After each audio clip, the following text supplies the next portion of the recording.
My sister sent me 3 demands I had to obey before I was allowed at her wedding. Complete them, and maybe you will be worthy of standing beside us. I laughed out loud, booked a flight to Bali, and sent one final gift. When she opened it in front of every guest, her face went white. Before I tell you how a supposedly failed art curator dismantled a Wall Street ego and a toxic family hierarchy, let me know where you are watching from in the comments. Hit that like button and subscribe if you have ever had to remind your family exactly who they are dealing with. I pulled my modest sedan into the circular driveway of my parents' sprawling brick estate in the wealthy Buckhead neighborhood of Atlanta. My parents, Brenda and Earl, had built their entire identity around appearing successful in the upper echelons of Black society. Growing up, our house was a showcase of their achievements, and my younger sister Tatiana was their prized exhibit. She was the golden child, a social media influencer who projected a life of absolute perfection. I was simply the background character, the disappointment they rarely mentioned to their country club friends. I took a deep breath, smoothing down my simple navy dress, and walked through the heavy oak front doors. The smell of roasted lamb and expensive floral arrangements filled the air. My mother, Brenda, did not even look up from arranging silver forks when I walked into the formal dining room. "You are late, Celine," she snapped, shoving a stack of heavy linen napkins into my hands. "Fold these. The caterers are running behind, and I will not have Liam thinking we run a disorganized household." I looked at the grandfather clock ticking in the corner. I was exactly on time. "Hello to you too, Mom," I said quietly, taking the napkins. My father Earl walked in, checking his gold watch and adjusting his tailored suit. "Celine, do not give your mother attitude today. Tatiana and Liam will be here any minute. We need everything perfect. Liam comes from a very prominent family, and we need to show him we belong in his world." I focused on folding the napkins perfectly, pressing the creases with my thumbs. "I am just an art curator, Dad. I am sure Liam will survive seeing a slightly wrinkled napkin." My mother scoffed loudly, her eyes raking up and down my body with pure disdain. "An art curator? You mean a glorified museum tour guide? You are 30 years old, Celine. No husband, no real assets, just staring at old paintings all day. Your sister is 28, and she is marrying a senior vice president of a wealth management fund. You could learn a thing or two about ambition from her. And look at your hair. I told you to get it straightened for the dinner. Liam comes from old money, white old money. We do not need you looking like you just stepped out of a protest." I kept my face completely blank. If they only knew the truth. My modest lifestyle was a carefully constructed decoy. In reality, I owned a penthouse downtown and was the sole founder of a venture capital firm that managed over $800 million in commercial real estate assets across the country. My art curation was a passion project that allowed me to travel globally and scout real estate anonymously. I had built a massive fortune entirely on my own, completely under the radar. But revealing it to them would only invite my parents to demand money to fund Tatiana's extravagant lifestyle. I chose silence, knowing that my silence was always interpreted as weakness. The front door chimed, melodic and bright.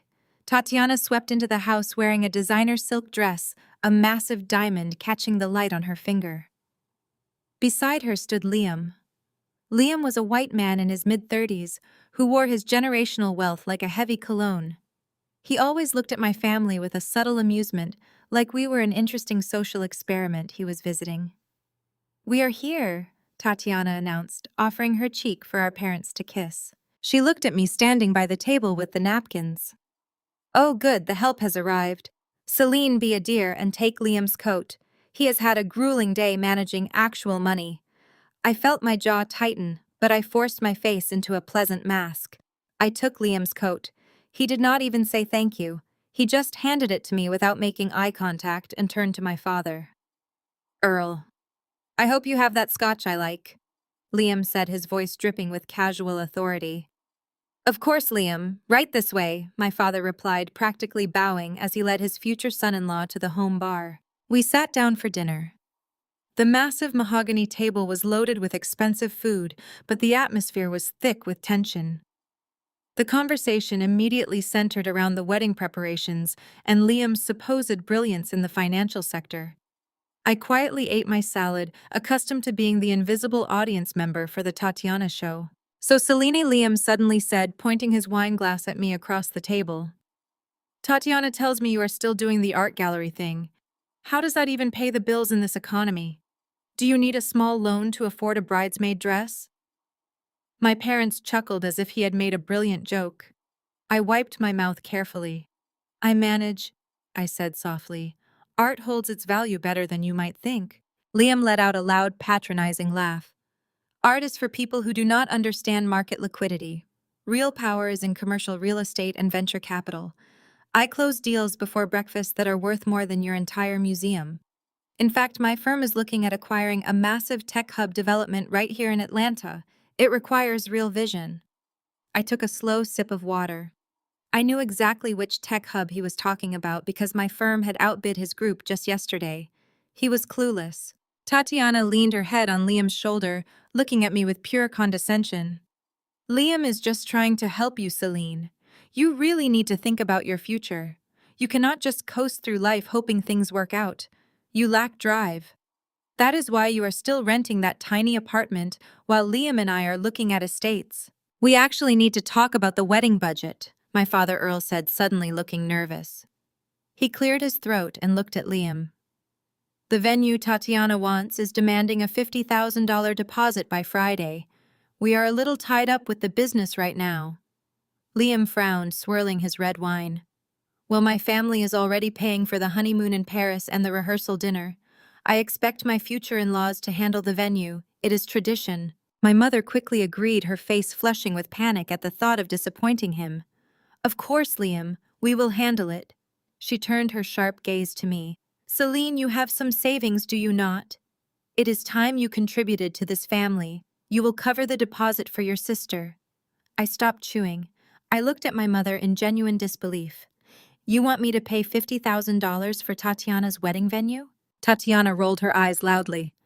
Do not be so dramatic, Celine. Consider it an investment in the family. Since you clearly are not going to get married anytime soon, you should at least help fund a successful union. I do not have $50,000 to give you, I said calmly. It was the truth in a way. I had millions, but not a single dime for their toxic vanity project. My father slammed his fist on the table, making the silverware rattle. Selfish. You have always been selfish. We housed you, fed you, sent you to school, and this is the gratitude you show your sister. Liam shook his head, looking at me with absolute disgust. This is exactly what I mean about your lack of ambition. You cannot even support your own blood. It is pathetic. The dinner dragged on in a tense, hostile atmosphere. Every comment was a targeted strike at my lifestyle, my appearance, my perceived failure. I absorbed it all, storing every insult, every condescending smirk, every cruel laugh. When the meal finally ended, Tatiana stood up and stretched lazily. Liam and I are going to have dessert on the patio. Mom, Dad, join us. Celine, you can clean up the dining room. Since you are not contributing financially to my wedding, you can at least make yourself useful with manual labor. My mother nodded in agreement, already walking toward the patio doors. Make sure you hand wash the crystal, Celine. Do not use the dishwasher.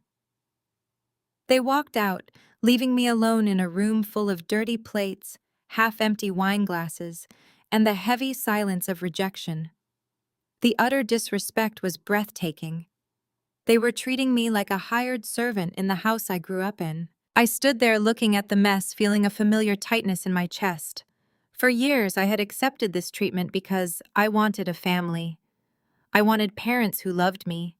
I wanted a sister who saw me as an equal.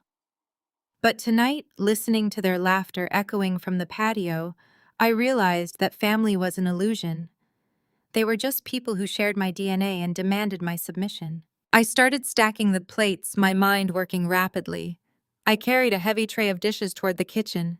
The kitchen window was slightly open, letting in the cool night air and the voices from the garden. I paused by the sink, hearing Liam's voice. He was not talking to my family. He was on his phone, pacing furiously near the edge of the rose bushes hidden from the patio seating area. His confident, arrogant tone was completely gone, replaced by a desperate, panicked whisper. "I told you I need more time," Liam hissed into his phone. The market shifted. "If the primary investors find out about the missing funds, I am ruined. Just give me 2 weeks to secure a new backer. I will get the 10 million. I promise you will have your money." I stood perfectly still, the soapy water dripping from the crystal glass in my hand. Liam, the brilliant Wall Street mastermind, the man who closed deals before breakfast and looked down on my entire race and family, was begging for his life. He was missing funds. He was desperate for $10 million. A slow, genuine smile spread across my face. I dried my hands on a towel and pulled my phone from my pocket. I opened my encrypted messaging app and typed a quick message to my lead financial analyst at the firm. "Find everything you can on Liam's wealth management fund. Look for hidden debt and missing client funds. I want to buy his debt by tomorrow morning." I hit send and watched the message disappear into the digital ether. The people on the patio thought I was just a failure washing their dishes. They had no idea they had just handed the keys to their destruction to the one person they underestimated the most. The sharp scent of roasted coffee beans and vanilla syrup hung in the air of the upscale Buckhead Cafe where I sat waiting for my sister. It had been 2 days since the disastrous family dinner, and the echo of Liam begging for his financial life on his cell phone in our parents' garden still played on a loop in my mind. I took a slow sip of my black coffee and adjusted my purse on the marble table. Beneath the designer leather, my phone lay flat with the voice recording app already running silently. I had learned long ago that in my family, surviving meant keeping receipts. Tatiana arrived 45 minutes late. She breezed through the glass doors wearing an oversized pair of designer sunglasses and carrying 3 shopping bags from high-end boutiques. She did not apologize for her tardiness as she dropped her bags onto the empty chair beside me and slid into the booth. She signaled a waiter with a sharp snap of her fingers and ordered a complicated iced latte without once looking at the young woman serving her. "You look tired," Celine, my sister, noted, pulling off her sunglasses to inspect my face. "You really need to start investing in a better skincare routine. You are already 30, and the stress of your little museum job is showing. I suppose that is what happens when you spend your life avoiding real responsibility." I kept my voice carefully neutral and folded my hands in my lap. "You said you wanted to talk about the wedding, Tatiana. Mom mentioned you had some specific requirements for me to attend." She did not just have requirements, she had a physical contract. Tatiana reached into her oversized handbag and pulled out a thick cream-colored envelope, sliding it across the cold marble table until it bumped against my coffee cup. She folded her arms and leaned back, observing me with the same clinical disdain she had perfected since we were teenagers. "Open it," she commanded.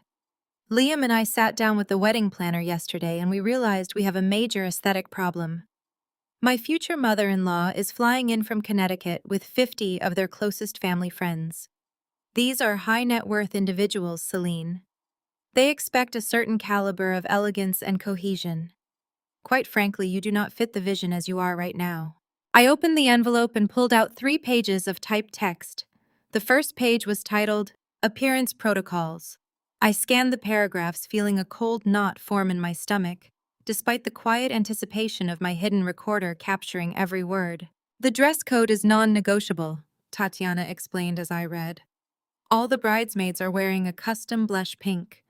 But Liam and I discussed it, and we feel that color will wash you out entirely.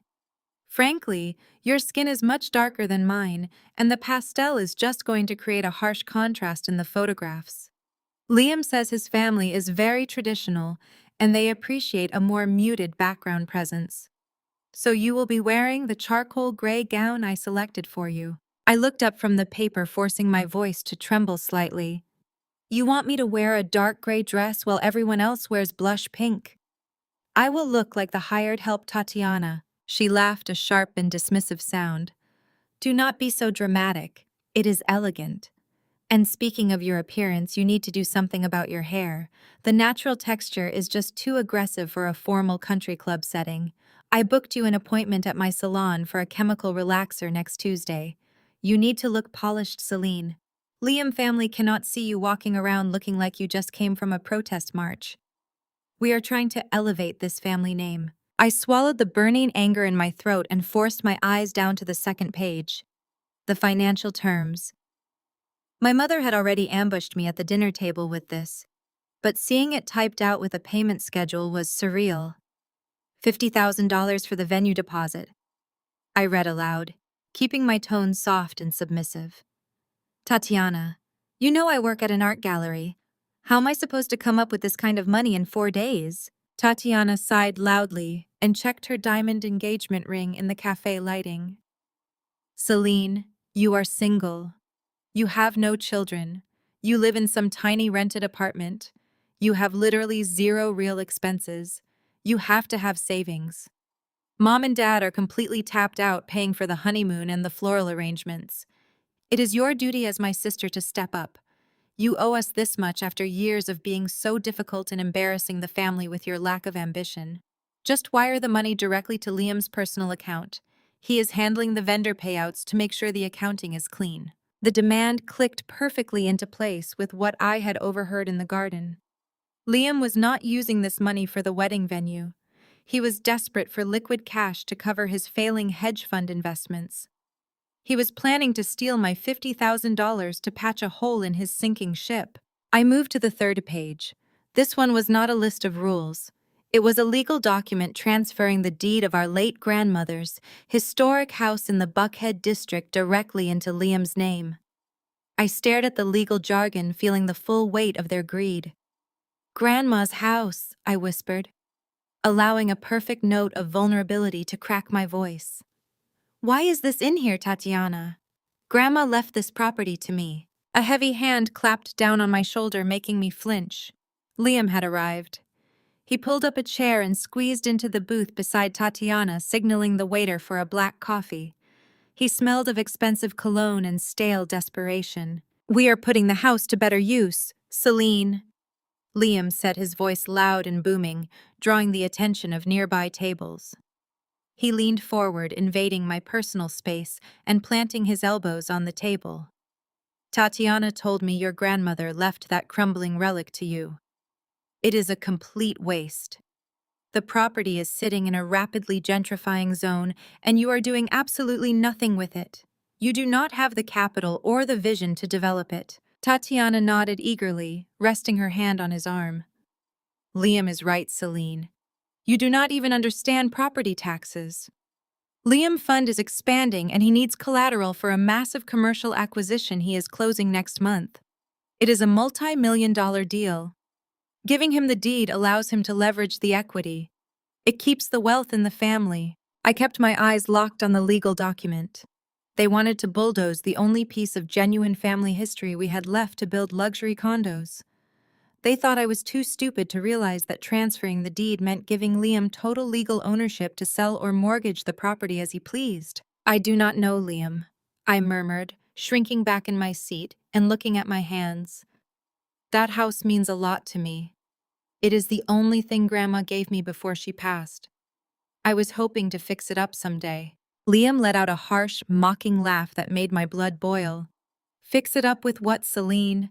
Your gallery salary? Do not make me laugh. You cannot afford the permits, let alone the construction costs. My family comes from generations of wealth management. We know how to optimize dead assets. You holding on to that house is exactly why your people never build generational wealth. You hold on to sentimental garbage instead of leveraging it for profit." The overt racism hung in the air, suspended in the middle of the crowded cafe. I looked at Tatiana, expecting at least a flinch of defensive pride from my own sister. Instead, she was nodding in agreement, looking at me with pure pity. "You really need to listen to him, Celine," she said softly. "He knows what he is talking about. You have always been so stubborn holding on to the past. Sign the deed over. Once Liam's deal closes, he will make sure you are taken care of. He might even put you on a small allowance so you do not have to worry about your rent anymore. Liam smiled a sharp, predatory grin. Exactly. Consider it an investment in your sister future. My firm is closing a massive tech hub development downtown. We outbid 3 major venture capital firms last week. Once the ink dries, I will throw a few thousand your way as a thank you. But I need that deed signed and notarized by Friday, along with the 50,000 wired to my account. I kept my head bowed, hiding the cold satisfaction in my eyes.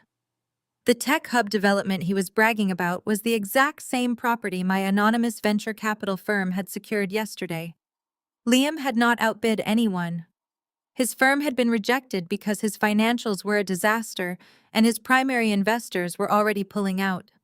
He was lying to my sister, to my parents, and to himself.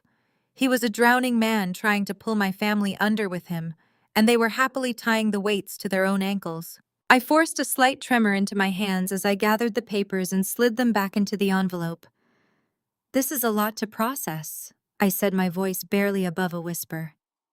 "You are asking me to change my hair, wear a gray dress, empty my life savings, and give away Grandma's house just so I can attend your wedding." Tatiana rolled her eyes and grabbed her iced latte. "We are asking you to finally be a team player, Celine. The wedding is in 3 weeks. Liam family is paying for an elaborate production, and we will not have you ruining the aesthetic or dragging down our social standing. If you cannot meet these 3 simple conditions, then you can just stay home. We will tell everyone you had a mental health episode and could not make it. Mom and Dad already agreed that is the best excuse if you decide to be difficult. They had already planned my exclusion. My own parents had agreed to label me mentally unstable rather than admit they were extorting me to fund a fraudulent lifestyle. The depth of their cruelty was breathtaking. There was no saving them. There was no family left to rescue. There was only the empire I had built, and the trap they were blindly walking into. I looked up, meeting Liam's arrogant stare and then Tatiana's dismissive glare. I clutched the envelope to my chest, acting as though it were a heavy burden. "Okay," I said softly, playing the defeated victim flawlessly. "I understand. I will not ruin your aesthetic, Tatiana. I just need a few days to get the money transferred from my savings and to review the deed transfer with a notary." Liam smirked and leaned back, crossing his arms behind his head.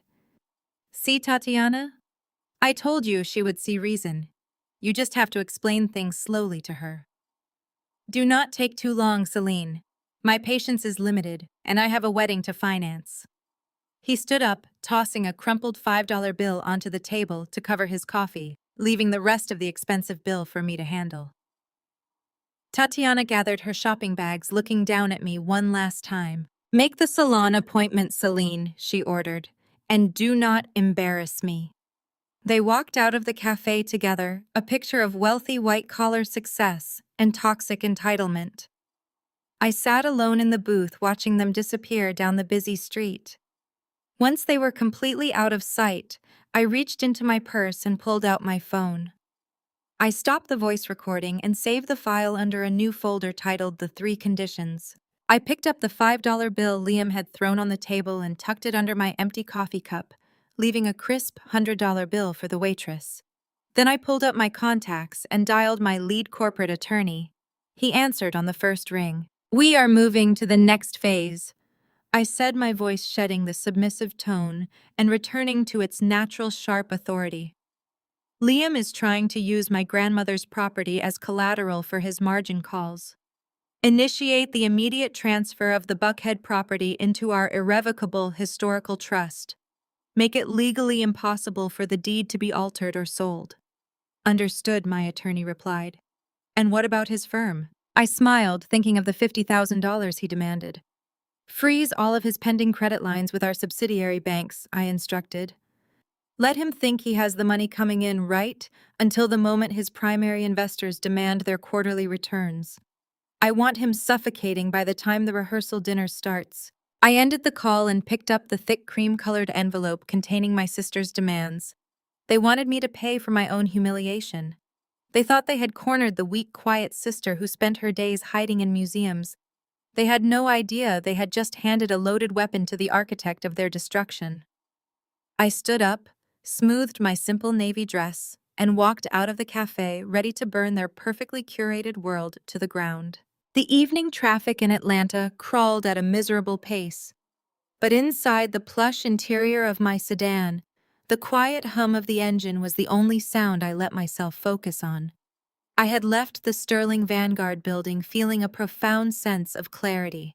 The pieces were moving exactly as I had positioned them. My phone remained silent on the leather seat beside me, a stark contrast to the frantic energy I knew was brewing across the city. I needed to head back to my modest apartment to pack my bags for Bali, but first I had a small piece of theater to arrange. My driver navigated toward an upscale boutique district. I asked him to wait and stepped out into the humid southern night air. I walked into a high-end stationery store, the kind that sold imported handmade paper and custom wax seals. The bell above the door chimed softly. I spent 20 minutes selecting the perfect materials. A heavy matte black gift box lined with crushed velvet, a spool of silver silk ribbon, and a single sheet of thick cotton cardstock. I paid in cash and carried the elegant empty box back to the car. This was going to be my wedding gift to Tatiana and Liam. It required no money inside, just the devastating truth. When I finally unlocked the door to my rented apartment, I breathed a sigh of relief. The space was intentionally small and unassuming, filled with comfortable vintage furniture and stacks of art history books. It was the perfect camouflage. My family had visited this apartment exactly twice in 5 years, and both times my mother had complained about the lack of square footage and the smell of old paper. They never bothered to look closely enough to realize the paintings on the walls were original master sketches, or that the vintage rugs were museum-quality antiques. I walked straight to my bedroom and pulled my large travel trunk from the closet. I began folding my favorite linen dresses, silk scarves, and bathing suits. I packed with a methodical calm, imagining the warm breeze of the Indonesian coast. As I tucked my passport into my travel wallet, my phone buzzed violently on the nightstand. It was not a text message this time. It was a phone call from my father. I let it ring 3 times before answering, keeping my voice light and submissive. "Hi, Dad," I said softly. "Celine." His voice was tight, strained with a panic he was trying desperately to hide. "Where are you? Your mother said you were supposed to go to the salon today, but they called and said you never showed up. What is wrong with you? We do not have time for your usual flakiness right now." I sat on the edge of my bed, looking at my packed suitcase. "Oh, Dad, I am so sorry," I murmured, infusing my words with fake anxiety. "Work kept me late at the gallery. We were doing an inventory check and I just lost track of time. I will call and reschedule first thing in the morning." There was a heavy sigh on the other end of the line. The background noise sounded chaotic. I could hear my mother pacing and muttering angrily in the distance. "Just get it done, Celine," my father snapped. "We are dealing with enough stress as it is. The venue manager for the Magnolia Estate is being completely unreasonable. They are demanding the final deposit by Friday noon and refusing to take a certified check. They want a direct wire transfer.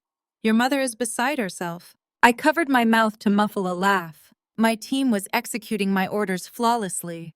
"That is terrible, Dad," I said, injecting my voice with sympathetic concern. "Can Liam help? He is a finance vice president, right? Surely he can easily wire the funds for you." Another heavy silence hung on the line. When my father spoke again, his tone was defensive and slightly embarrassed. "Liam is handling massive corporate acquisitions right now, Celine. His capital is tied up in high-yield investments. We cannot bother him with petty vendor disputes while he is securing our family future. That is why we need you to handle this. Have you transferred the $50,000 from your savings yet? Tatiana needs that money in Liam's account by Thursday, so he can route it to the venue on Friday." The delusion was almost pitiful. They truly believed Liam was a financial genius whose money was just temporarily inaccessible, rather than a fraud who had gambled away his clients' fortunes. They were willing to drain their own flesh and blood to protect a white man who openly despised them. "I'm going to the bank tomorrow, Dad," I lied smoothly. It takes a little time to authorize a transfer that large from my savings account, but I promise I will have it sorted out before the deadline. Good, my father grunted, sounding slightly relieved. Do not mess this up, Celine. Your sister deserves a perfect day, and we need to show the Blackwell family that we operate on their level. Do not forget the gray dress. I hung up the phone and tossed it onto the mattress. They were so obsessed with operating on Liam's level that they were blinding themselves to the fact that his level was a sinking ship. The next morning, Wednesday, arrived with a flurry of corporate updates. I sat at my kitchen island drinking tea while reading the encrypted reports Marcus had sent over. The psychological warfare had officially begun. Chloe's blind item had hit the local financial newsletters at 6 a.m. By 9 a.m., the whispers had turned into panicked phone calls. According to Marcus, several of Liam's minor investors had already contacted Apex Capital demanding unscheduled audits. Liam was trapped in his office, frantically trying to reassure clients while simultaneously dodging calls from creditors holding his high-interest debt. The best part of the report was the real estate update. The Buckhead property, my grandmother's precious home, was fully secured in the irrevocable trust. The deed was locked down tight.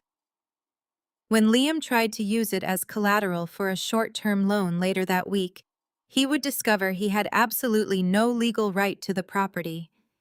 He would look like a complete fool to his lenders. I spent the rest of Wednesday working from home finalizing my own trap. I drafted a document. A very special document meant exclusively for the black velvet gift box. I compiled a summary of Liam's fraudulent activities, including the exact amounts he had diverted from client accounts and the massive debts he owed to Sterling Vanguard, my company. I included copies of the rejection letters his firm had received when they tried to bid on the downtown tech hub, proving he had lied to my parents about his success. I also included a copy of the deed transfer for my grandmother's house, proving it was forever out of his reach. I printed the documents on thick, expensive paper and folded them neatly. Then I added one final piece of evidence. I printed out a screenshot of the venue holding company registry, showing that the Grand Magnolia Estate was owned by Sterling Vanguard. I highlighted my name as the sole chief executive officer. I wanted them to know exactly who held the power they worshipped. I placed the papers inside the black velvet box, tied it with the silver silk ribbon, and sealed it in a shipping package. Thursday morning, the tension in my family reached a fever pitch. My phone vibrated constantly with texts from Tatiana and my mother demanding to know if the money had been transferred to Liam yet. I ignored them, packing the black gift box into a larger shipping crate. I called a specialized courier service to pick up the package. I gave the courier explicit instructions.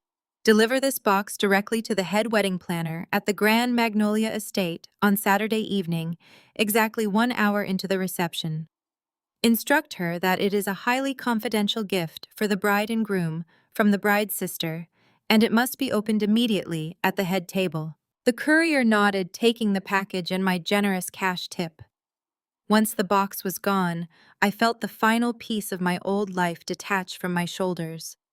There was nothing left to do but leave. I called an Uber and rode to the airport, watching the familiar streets of Atlanta blur past the window. I did not feel sad. I did not feel guilty. I felt an overwhelming sense of calm. I bypassed the chaotic main terminal and walked straight into the first-class lounge, handing my passport to the attendant. As I sat in a plush leather chair sipping sparkling water, my phone rang again. It was Liam. I smiled and let it go to voicemail. He called twice more in rapid succession. He was desperate. The margin calls must have hit. My subsidiary banks would currently be freezing his accounts, pulling the liquidity right out from under his firm. He was likely sitting in his office, sweating through his custom suit, realizing he had no access to the $50,000 he thought he had extorted from his quiet sister-in-law. My phone chimed with a text from him. Celine, where is the wire transfer? The venue is threatening to cancel the reservation tomorrow. Tatiana is hysterical. Wire the money now. I took a slow sip of my water and typed my final message to him. Sorry, Liam. I spoke to my financial advisor and they explained market liquidity to me. It turns out art holds its value better than over-leveraged hedge funds. I cannot approve the loan. Best of luck with your aesthetic. I hit send, then immediately blocked his number. I blocked Tatiana. I blocked my mother. I blocked my father. I wiped them from my digital life with a few quick taps of my finger. The silence that followed was the most beautiful sound I had ever heard. As my flight was called for boarding, I walked down the jet bridge, leaving the oppressive expectations of my family behind. I settled into my spacious pod, stretched my legs out, and turned my phone onto airplane mode. 12,000 miles away, a private villa in Bali was waiting for me. Back in Atlanta, a storm of epic proportions was about to break over my family, and they had no umbrellas. The tropical heat of Bali washed over me the second I stepped off the plane. A private car waited to take me to my cliffside villa, but my mind was already racing back to Atlanta. I settled into the back seat of the Mercedes and powered on my secondary phone. It was a secure line connected directly to my executive team at Sterling Vanguard. The screen immediately lit up with dozens of intercepted emails and frantic voicemails. My sister had not wasted any time. When Friday morning arrived in Atlanta and my $50,000 wire transfer failed to materialize in Liam's account, Tatiana went completely unhinged. I tapped the first voicemail file. Tatiana's voice shrieked through the car's speakers. "Celine, you absolute failure. Liam is sitting at the bank right now and your money is not there. You are deliberately trying to ruin my wedding. Since you want to play games, I am going to make sure you never work in Atlanta again. I am calling your gallery director right now. I am telling everyone about your mental breakdown and your little sticky fingers. You will be unemployable by noon." I smiled, watching the lush green jungle blur past the window.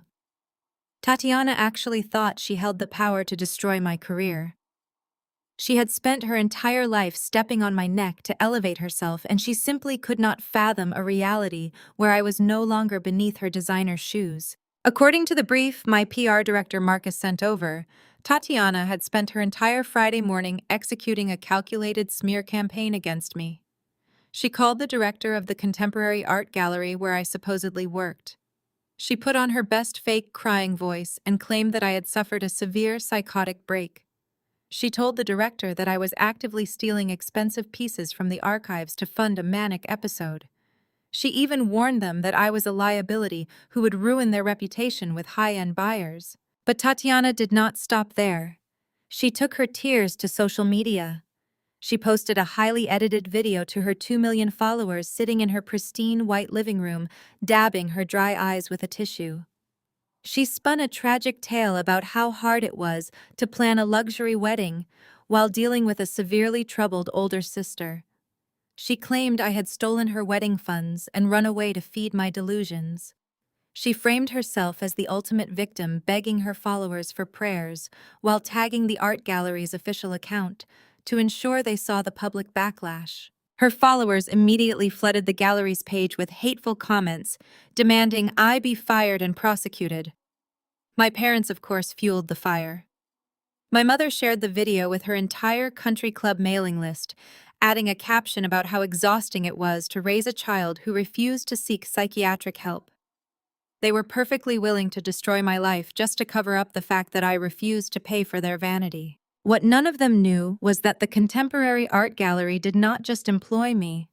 I owned the entire building and the non-profit organization that ran it. The gallery director, Julia, was one of my most trusted corporate lieutenants.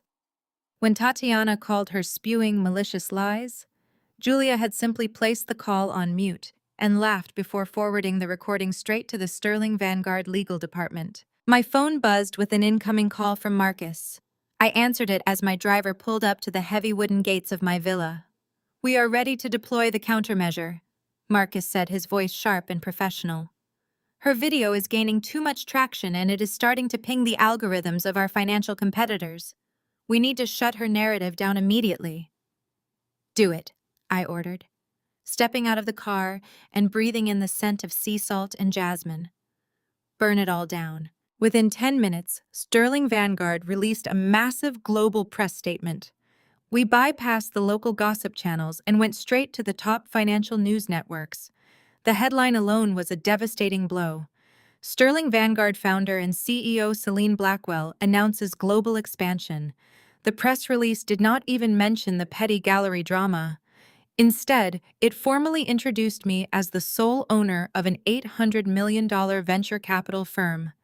It detailed my recent acquisitions, including the massive downtown tech hub that Liam had been bragging about.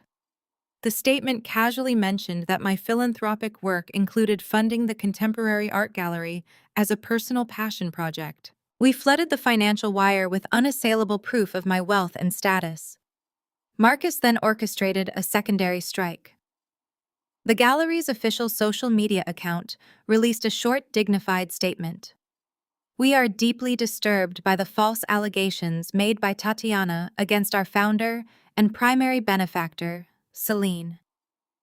Legal action for defamation is currently being pursued against all parties spreading these fabricated claims. The internet pivoted so fast it caused whiplash. Tatiana's comments section turned into an absolute bloodbath. Her followers realized she had not only lied about her sister being a struggling thief, but that she had tried to publicly destroy a highly successful Black female billionaire out of pure spite. Other influencers began posting videos mocking Tatiana for not even knowing her own sister owned the company she supposedly worked for. Brands started pulling their sponsorships from Tatiana's page within the hour. She was losing thousands of dollars a minute. But the public humiliation was only the first wave of the storm. While Tatiana was drowning in a public relations nightmare, Liam was facing a literal financial execution. He had spent the last 48 hours desperately trying to untangle the mess I made of his accounts. My subsidiary banks had completely frozen his credit lines. His firm Apex Capital was bleeding cash, and his quarterly margin calls were due by close of business Friday. He needed $10 million immediately, or he would be exposed for embezzling client funds. He went to his primary client, a massive international shipping magnate begging for a temporary bridge loan. He brought his falsified ledgers, trying to prove his firm was solvent. He thought he could charm his way out of federal prison, just like he always charmed his way out of basic human decency. But I was already waiting for him in the shadows. Sterling Vanguard was the primary equity holder for that exact shipping magnate. I was the unseen hand moving the pieces on the board. When Liam walked into that boardroom sweating and desperate, the shipping magnate did not offer him a loan. Instead, he handed Liam a formal notice of immediate asset withdrawal. My legal team had contacted the magnate an hour earlier. We provided undeniable proof of Liam's fraudulent asset leveraging, including the fake documents he had drawn up trying to use my grandmother's Buckhead property as collateral. We informed the magnate that Sterling Vanguard would pull all of our funding from his shipping company if he continued to do business with Apex Capital, citing severe ethical violations and fraudulent leadership. The magnate fired Liam on the spot. He demanded the immediate return of his initial investments and threatened to contact the Securities and Exchange Commission. Liam was totally destroyed. He was no longer a hotshot Wall Street manager. He was a disgraced, desperate fraud facing federal prison time. The fallout was instantaneous and brutal. I sat on the edge of my infinity pool in Bali, dipping my toes into the warm water as I listened to the live audio feed Marcus had managed to patch through from a contact inside Liam's office building. I could hear the sound of glass shattering as Liam threw a tumbler against his office wall. He was screaming at his remaining staff, ordering them to find loopholes that did not exist. His phone lines were ringing non-stop as other investors caught wind of the panic and began demanding their money back. My own phone vibrated with a call from an unknown Atlanta number. I knew exactly who it was. I accepted the call and put it on speaker, setting it on the stone patio beside me. "Celine," my mother's voice was hysterical, completely stripped of its usual haughty elegance. "What have you done? What did you do to your sister? Her sponsorships are dropping her. The wedding venue just sent an email saying they are terminating the contract because the $50,000 never arrived. And Liam is screaming at your father saying you ruined his business. Fix this right now." I leaned back on my hands, letting the tropical sun warm my face.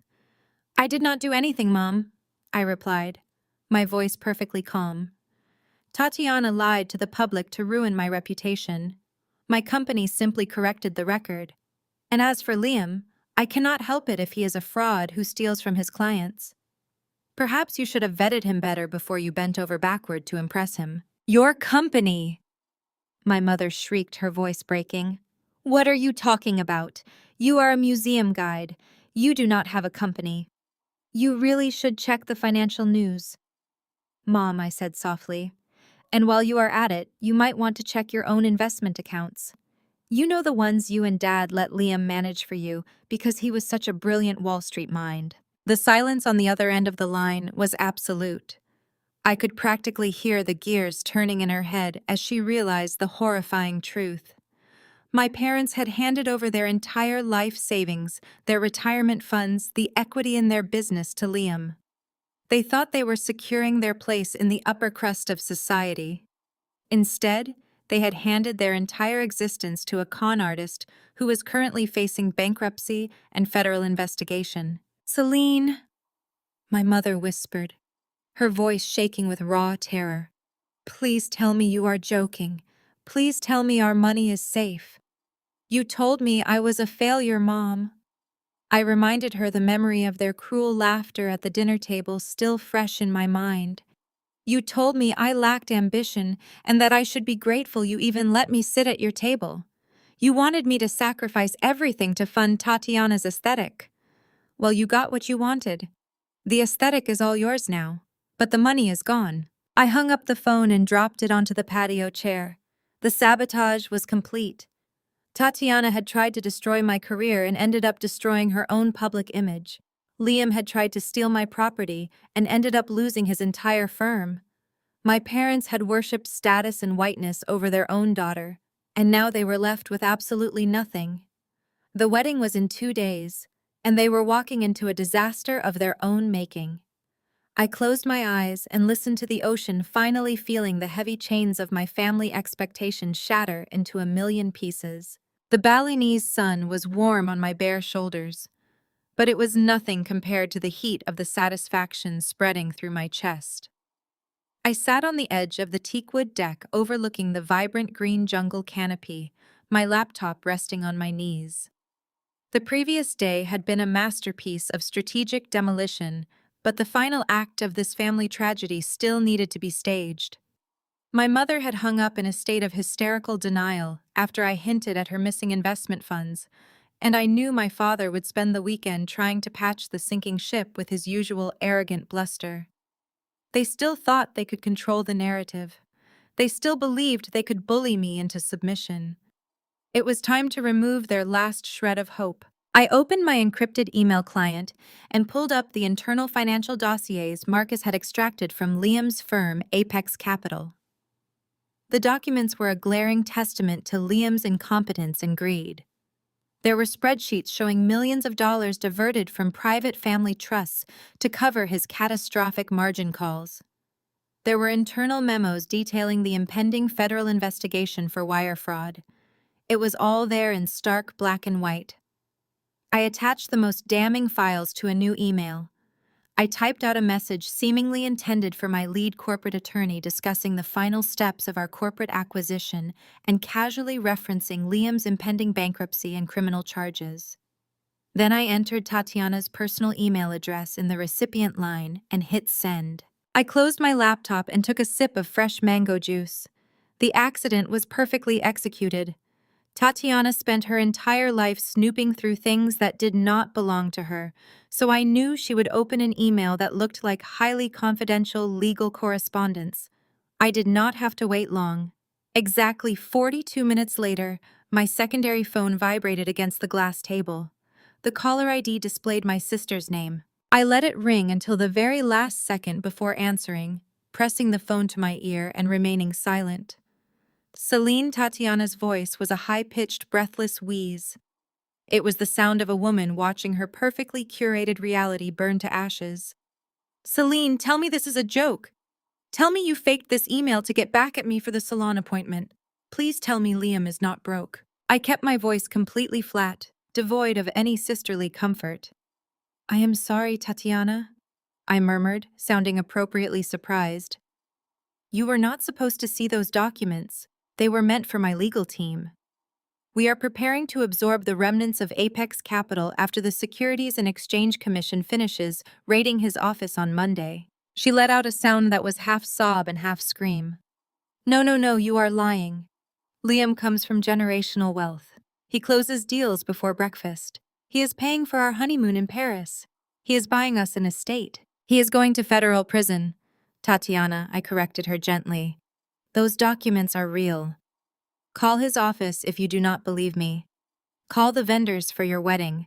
Ask them if Liam's credit cards are still going through. You wanted a Wall Street mastermind, but you married a common thief who leveraged his own clients' money to buy you designer bags. The line went dead. She had hung up, likely to frantically dial her precious fiancé. I leaned back against the plush cushions of my lounge chair, closing my eyes and listening to the distant sound of the ocean. For 28 years, I had watched Tatiana glide through life shielded from every consequence.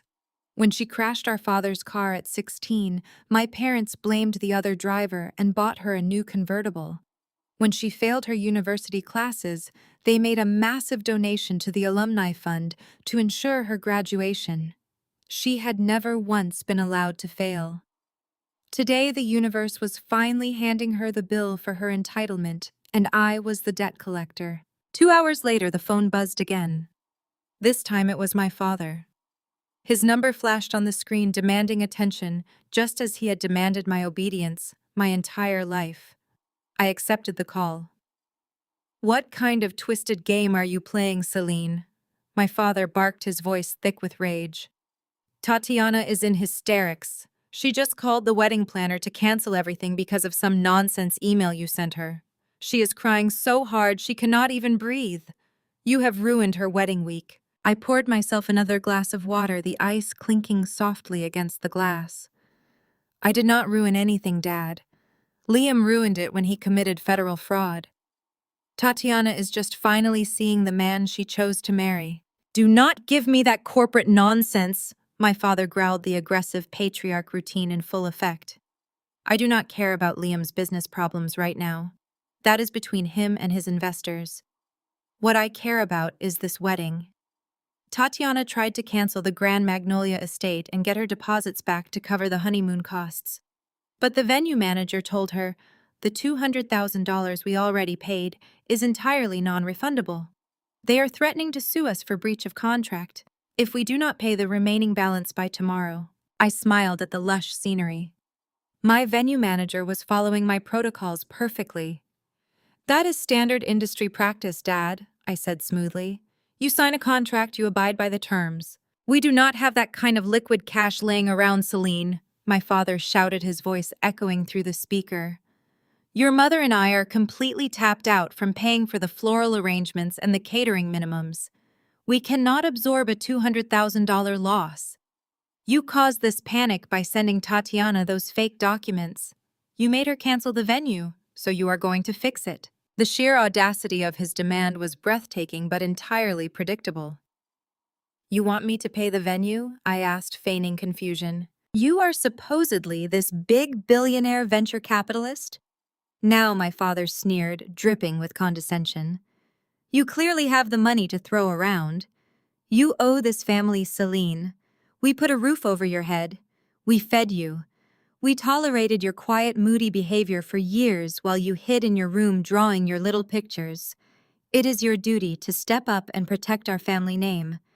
You will wire the venue the full amount to cover the lost deposits and save us from this lawsuit. You will do it today. The memory of his voice echoing in his home office 10 years ago flashed in my mind. I had stood before his mahogany desk holding my acceptance letter to a prestigious art history program, begging him to co-sign a modest student loan. He had looked at me with absolute disgust, telling me that my passions were a waste of his resources and that he would only invest his money in my brother or Tatiana because they actually had potential.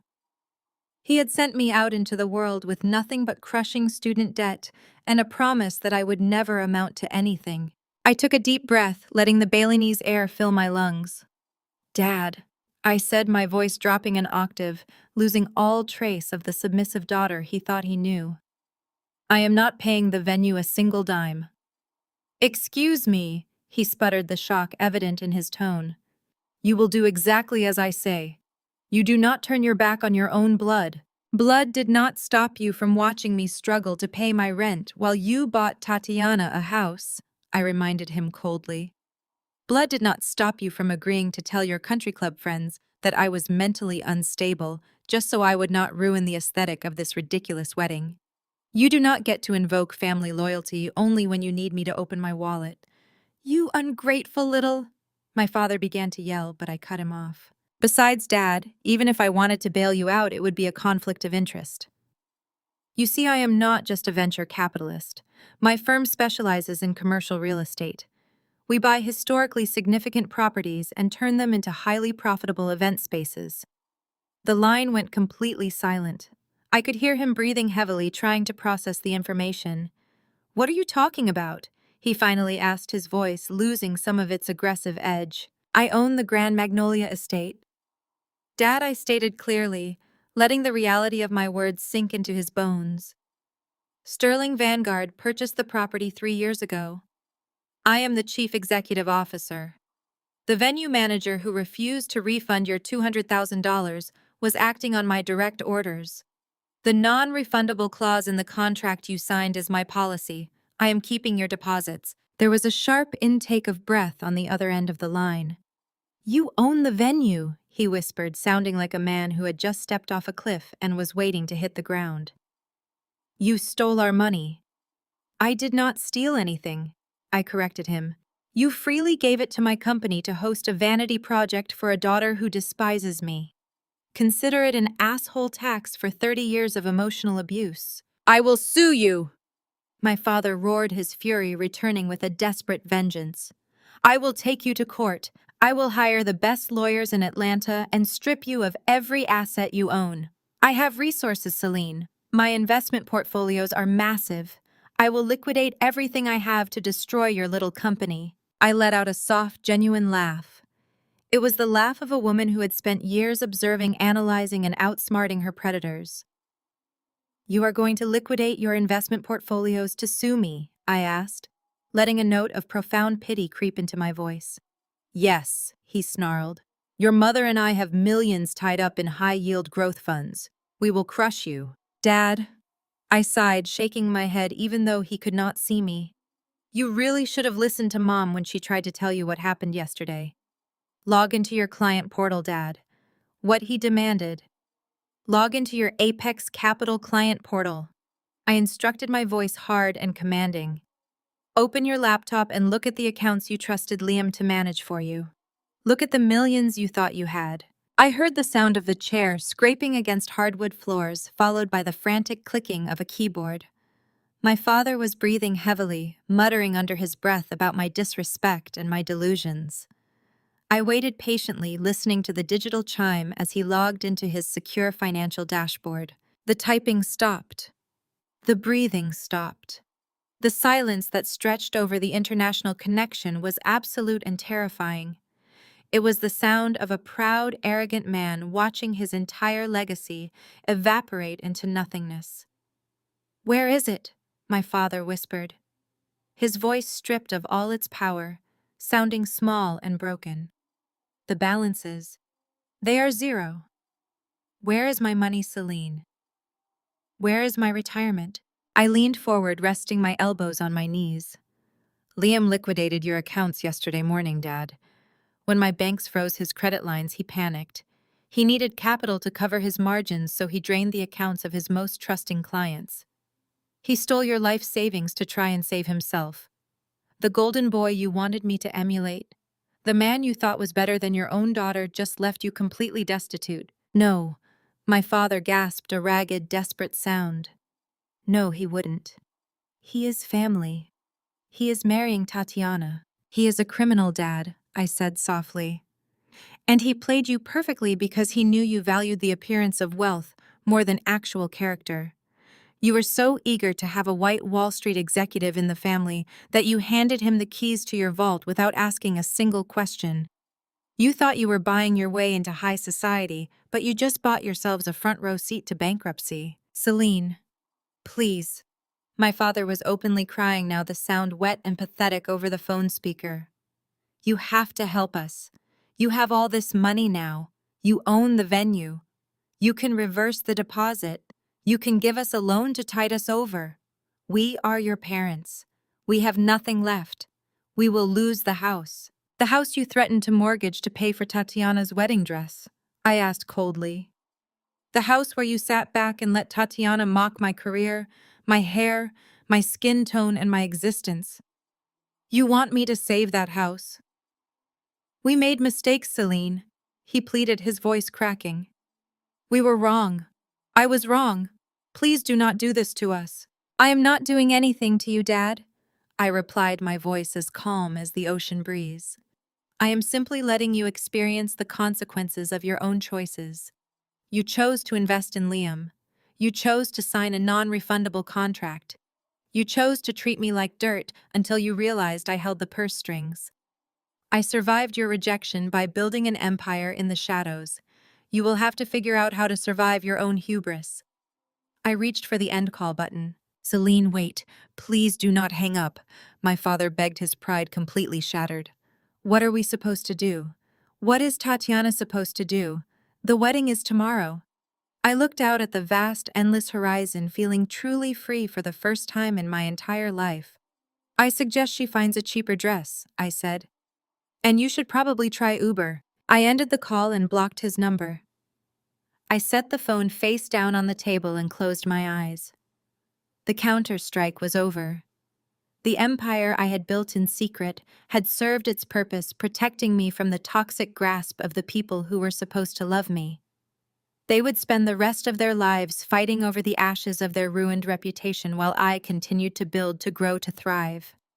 I stood up, shedding my silk cover-up, and dove into the cool crystal waters of the infinity pool, leaving the heavy chains of the Blackwell family name at the bottom of the deep end. The cool water of the infinity pool washed over my skin perfectly, matching the temperature of the Balinese air. I swam to the edge and rested my arms on the smooth, dark stone, looking out at the endless expanse of the Indian Ocean. For the first time in my 30 years of life, my chest did not feel tight with the suffocating weight of my family's expectations. I pulled myself out of the water and wrapped a plush white towel around my shoulders, stepping onto the sun-baked teakwood deck. My secure tablet chimed from the shaded patio table. It was a notification from the specialized courier service I had hired back in Atlanta.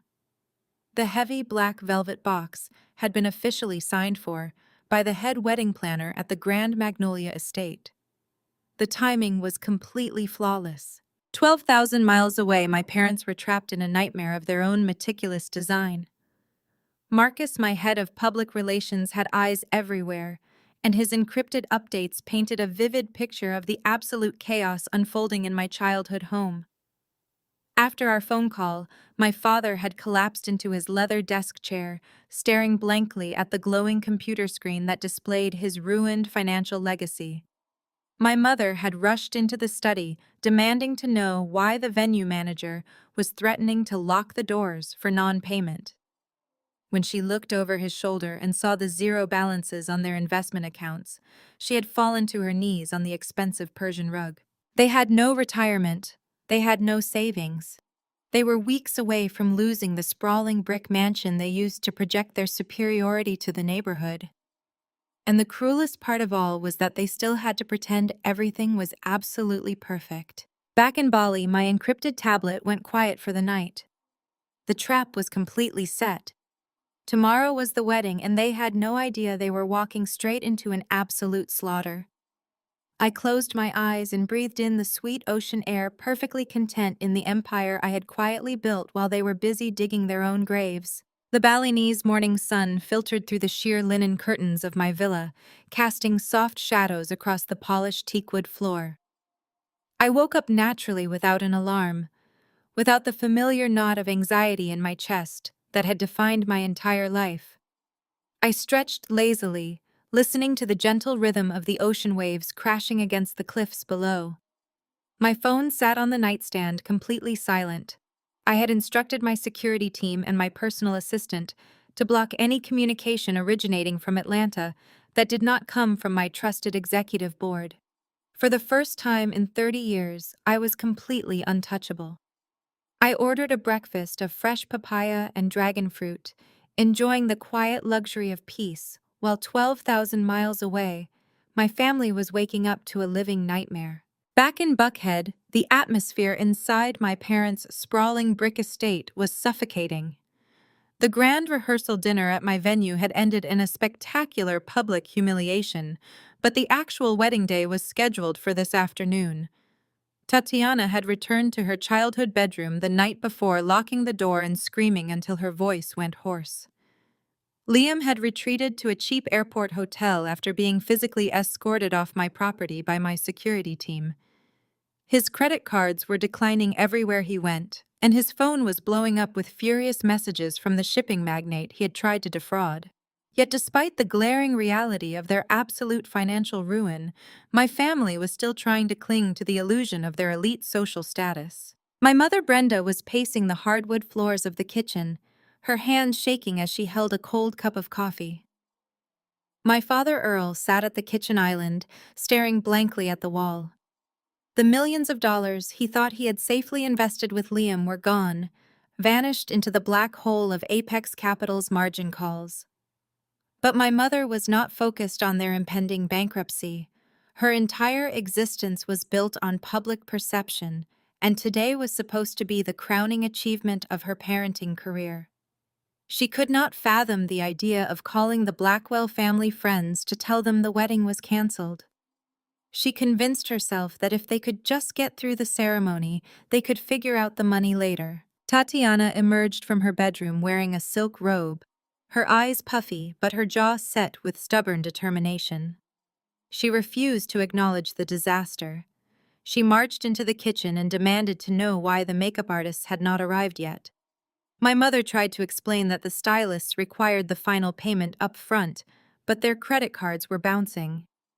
Tatiana slammed her hands on the granite counter, screaming that this was all my fault. She convinced herself that my carefully timed revelation was just a jealous sabotage meant to steal her spotlight.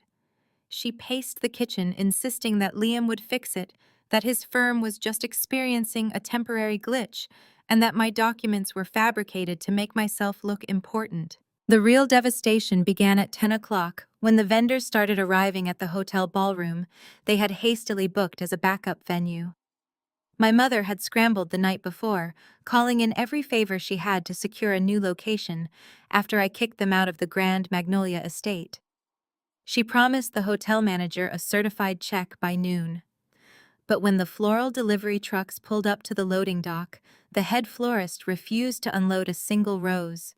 She stood in the hotel lobby holding a clipboard and demanding the remaining $15,000. My father tried to hand her his platinum credit card, but the machine beeped twice and printed a declined receipt. He tried another card and it declined. He tried his business account card and it also declined. Tatiana ran into the lobby, her hair half pinned up, screeching at the florist that she was ruining the aesthetic. She demanded the flowers be set up immediately, screaming about breach of contract and threatening to destroy the florist's reputation on social media. The florist simply looked at her with a mixture of pity and disgust before signaling her team to get back in the trucks and drive away. Tatiana collapsed onto a lobby sofa, sobbing hysterically as she watched thousands of dollars worth of custom floral arrangements disappear down the street. Minutes later, the catering director approached my parents. He had heard the commotion with the florist and checked the payment status for the reception dinner. The wire transfer Liam had promised was non-existent. The caterer informed my father that unless they could produce $40,000 in cash within the next 10 minutes, his staff would not be serving a single appetizer. My father, his face bright red with shame, tried to leverage his name. He told the caterer he was a respected business owner in the community, that his word was his bond. The caterer shook his head, reminding my father that his word did not pay the staff. Without the funds, the catering team packed up their silver chafing dishes and wheeled the carts of expensive food right back out the door. The reality of their complete destitution finally broke through Tatiana's delusion. She stood in the empty hotel ballroom, staring at the bare tables and the naked chairs. The room was supposed to be filled with laughter, champagne, and the admiration of Atlanta elite. Instead, it was hollow and silent. She turned to my parents, her face twisted with a vicious, desperate anger. "Call Celine," she demanded, her voice cracking. "Call her right now. She is a billionaire. She has more money than she knows what to do with. She is doing this on purpose to torture me. Tell her to wire the money. Tell her I will forgive her for ruining the rehearsal dinner if she just pays the vendors." My mother, her hands trembling, pulled out her cell phone. She had spent my entire life telling me I was a burden, a useless weight dragging down the family legacy. Now she was ready to beg me to save her from social annihilation. She dialed my number. It rang once before going straight to a generic automated voicemail. She dialed again with the same result. She tried texting me. Her messages turned from blue to green, a bright, glaring, undelivered notification staring back at her. She handed the phone to my father. "You try, Earl." My mother pleaded, her voice thick with panic. "She always listened to you. She respects your authority. Tell her she has to fix this." My father pulled out his phone, but he did not dial. He just stared at the blank screen, the weight of his own arrogance finally crushing him. He remembered the way he had spoken to me on the phone just 2 days ago. He remembered demanding I empty my life savings to protect a man who was actively stealing from him. He remembered calling me a failure and telling me I did not belong in the family. He slowly typed out a message anyway, his pride completely shattered. "Celine, please. Your sister is devastated. We have nothing left. Just help us get through today, and I promise we will make it right." He hit send. The message bounced back immediately. Blocked. They were entirely alone. They stood in the center of the vast empty ballroom, a tragic portrait of a family that had cannibalized its own foundation. Tatiana was hyperventilating, clutching her expensive veil, crying out that her life was over, that Liam was not answering his phone, and that the Connecticut guests were going to arrive in less than 2 hours to an empty room. My mother sat in a folding chair, staring blankly at the ugly patterned carpet, unable to comprehend how her perfect world had evaporated overnight.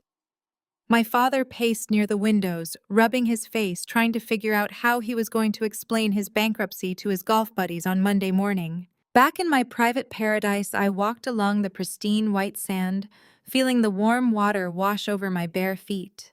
My local assistant handed me a chilled towel and a fresh glass of water. I was surrounded by beauty, by tranquility, by a life I had painstakingly built brick by brick, while my family mocked my foundation. I did not have to worry about catering bills or fraudulent grooms or the desperate approval of people who only valued me for what they could extract from me. I had severed the diseased limb and the phantom pain was already fading. For years, I had watched Tatiana demand the world on a silver platter and throw tantrums when the silver was not polished enough. I had watched my parents sacrifice my well-being on the altar of her vanity. They had conditioned themselves to believe that I would always be there to absorb their failures, to quietly clean up their messes, and to accept my role as the invisible safety net.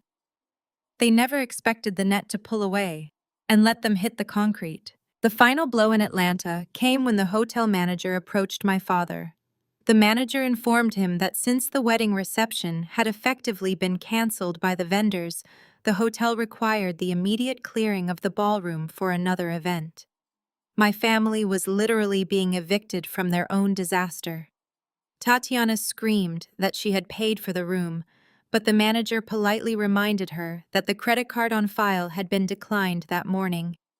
They were escorted out of the hotel lobby by security, walking past a group of confused, early-arriving wedding guests who were standing by the valet stand in their formal wear. My mother had to look the Blackwell family friends in the eye and tell them there was no wedding.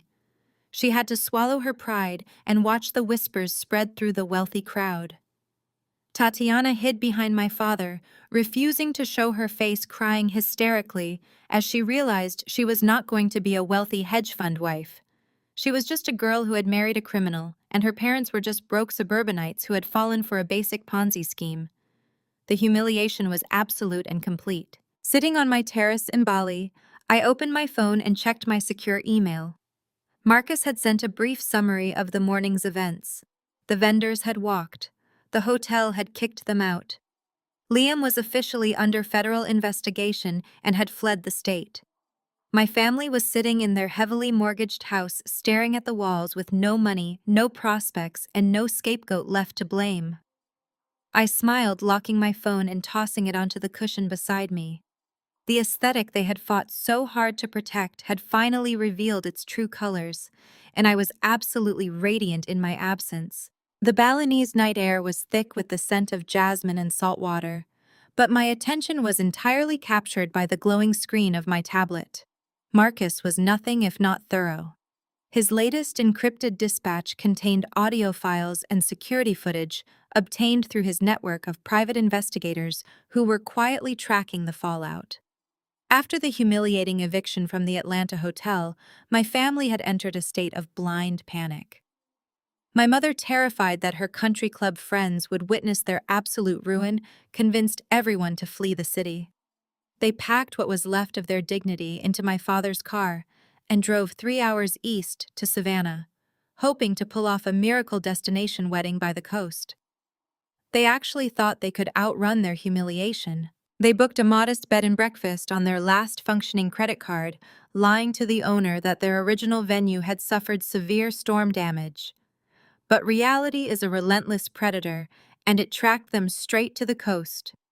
Tatiana spent Friday morning frantically calling local Savannah vendors, begging them to assemble a luxury wedding in 24 hours. A local florist arrived with a van full of white hydrangeas but demanded payment up front. My father's card declined. My mother's card declined. The florist drove away, leaving Tatiana screaming in the driveway. The local caterer they tried to hire insisted on a cash deposit. My parents had literally zero cash. Their accounts were frozen and Liam's firm was entirely locked down by federal agents. Tatiana sat on the steps of the bed and breakfast and blamed me. She borrowed the innkeeper's phone to bypass my blocks. I listened to the voicemails she left while I sipped my evening tea. "Celine, you planned this?" she shrieked, her voice hoarse and frantic. "You made the vendors cancel. You are using your billionaire connections to blackball us in Savannah. Wire me $50,000 right now, or I swear I will kill myself." She was completely untethered from reality. She still thought I was actively sabotaging her, when in truth, I had not lifted a finger since the morning. Their own lack of funds was doing all the dirty work. By Friday evening, the situation had devolved into a grotesque tragicomedy. The bed and breakfast owner kicked them out after realizing their cards were bouncing and they could not pay for the weekend stay. With no venue and no caterer, the grand rehearsal dinner was reduced to a sterile fluorescent-lit conference room inside a cheap highway motel just off the interstate. They had managed to secure a single room for the night using cash my father found in the glove compartment. My family was trapped in a room with stained carpets, peeling wallpaper, and cheap plastic chairs. Liam arrived 2 hours late. He stumbled through the flimsy motel door reeking of cheap bourbon and stale sweat. His designer suit was wrinkled and stained down the front. He had spent the entire afternoon draining whatever cash he had left in his pocket at a local dive bar, trying to drink away the reality of his impending federal indictment. Tatiana rushed at him, her face twisted into a mask of pure desperation. She was still wearing her expensive silk rehearsal dress, which now looked ridiculous against the backdrop of a highway motel. She demanded to know where he had been and why he was not fixing the vendor situation. She screamed that he was ruining her perfect destination wedding. Liam stood there swaying slightly under the harsh fluorescent lights. Then he started to laugh. It was a dark, cruel sound that echoed off the cheap acoustic ceiling tiles. "You are so stupid, Tatiana," he slurred, spitting the words at her. "You are so obsessed with your aesthetic that you did not even care who I was." Tatiana froze, demanding to know what he meant. Liam leaned forward, his bloodshot eyes full of malice. He told her the truth. He told her he never had generational wealth. He told her his parents were public school teachers in Ohio, whom he had cut off years ago because they were not rich enough for his image. He admitted he had been running a Ponzi scheme for 3 years just to afford the luxury cars and the designer watches that attracted shallow women like her. He told her the estate in Connecticut did not exist. The honeymoon in Paris was a lie. It was all a fragile house of cards built on stolen client funds. You are nothing but a gold digger. He laughed, stumbling backward and knocking into a plastic folding table. And you dug your way straight to the bottom. You deserve this cheap motel, Tatiana. You deserve all of it. My mother let out a horrifying shriek and lunged at Liam. She slapped his chest repeatedly, screaming that he was a monster, that he had stolen her retirement and ruined her daughter's life. My father grabbed her arms and pulled her back, but the violence in the room had already broken the final seal on their marriage. My father turned his rage toward my mother. He screamed that this was all her fault. He blamed her for pushing Tatiana to marry a status symbol instead of a decent man. He yelled that her obsession with country club appearances had blinded them to the fact that Liam was a complete fraud. My mother fought back with equal viciousness. She screamed that my father was a weak, pathetic man who handed over their life savings because he wanted to feel like a Wall Street insider. She mocked his business acumen, telling him he was a failure who let a desperate con artist steal everything they owned. The perfect united front they had maintained my entire life, the pristine facade they used to crush my self-esteem, was tearing itself apart right there in a cheap motel room. They yelled and cried, hurling decades of suppressed resentment at each other, while Liam sat on the floor laughing into his hands. Tatiana's 6 bridesmaids stood huddled in the corner of the room. Tatiana had chosen them specifically for their social media followings and their wealthy families. They were not her real friends because Tatiana did not know how to be a real friend. They watched the entire horrifying meltdown in complete silence. They listened as Liam admitted to federal crimes, and they watched my parents tear each other to shreds over their lost millions. The maid of honor, a girl whose father was a prominent judge in Atlanta, slowly picked up her designer purse. She looked at Tatiana, who was sobbing on the stained carpet, clutching her torn silk dress. "Tatiana, you are a delusional nightmare," the maid of honor said, her voice dripping with absolute disgust. "We are not staying here to watch you marry a criminal in a highway motel. We are leaving." Tatiana scrambled to her feet, begging them to stay, pleading that they were supposed to be her tribe, that the wedding was still happening tomorrow. But the girls just shook their heads.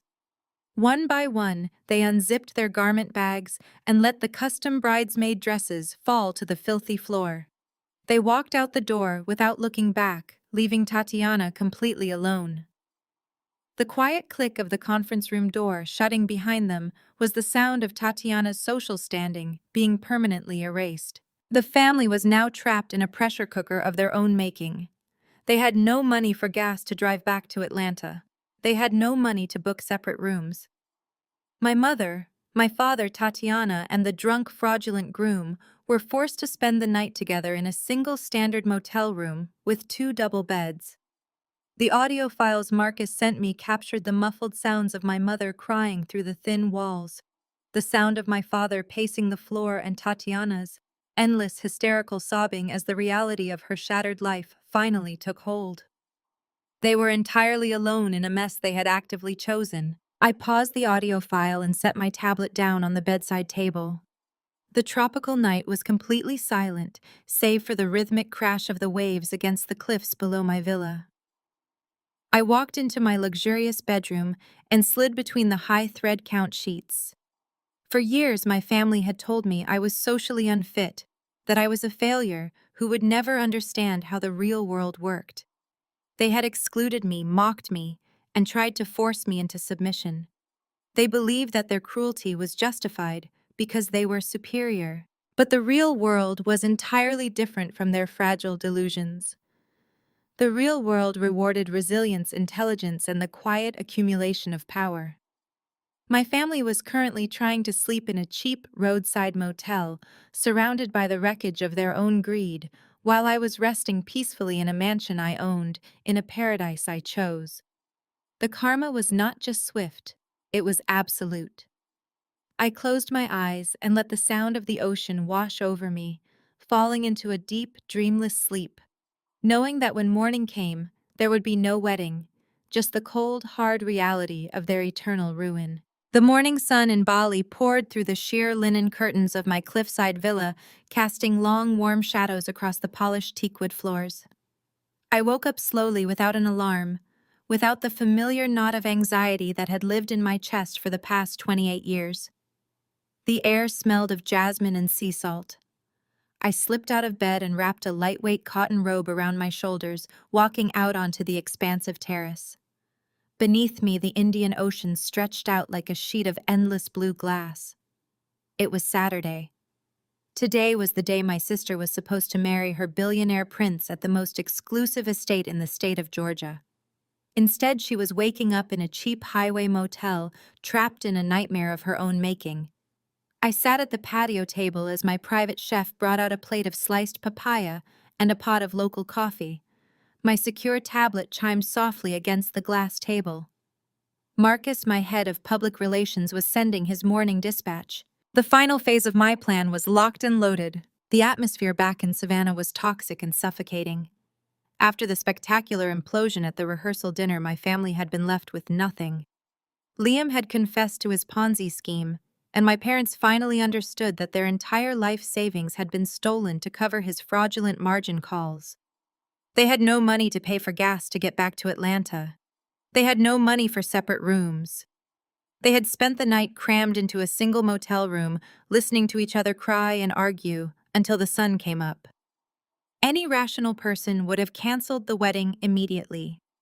Any normal family would have packed up their remaining dignity and gone into hiding to figure out how to survive their impending bankruptcy. But my mother was not a rational person. Her entire identity was tethered to public perception. She could not stomach the idea of calling her wealthy Connecticut friends and her Atlanta country club circle to admit that her family was completely destitute. She had convinced herself in a fit of absolute delusion that they simply had to get through the ceremony to save face. She forced everyone out of bed at dawn. She used the last few $100s of emergency cash my father kept in his wallet to rent a dismal community center hall just off the interstate. It was a tragic setting with flickering fluorescent lights, yellowing acoustic ceiling tiles, and heavily scuffed linoleum floors.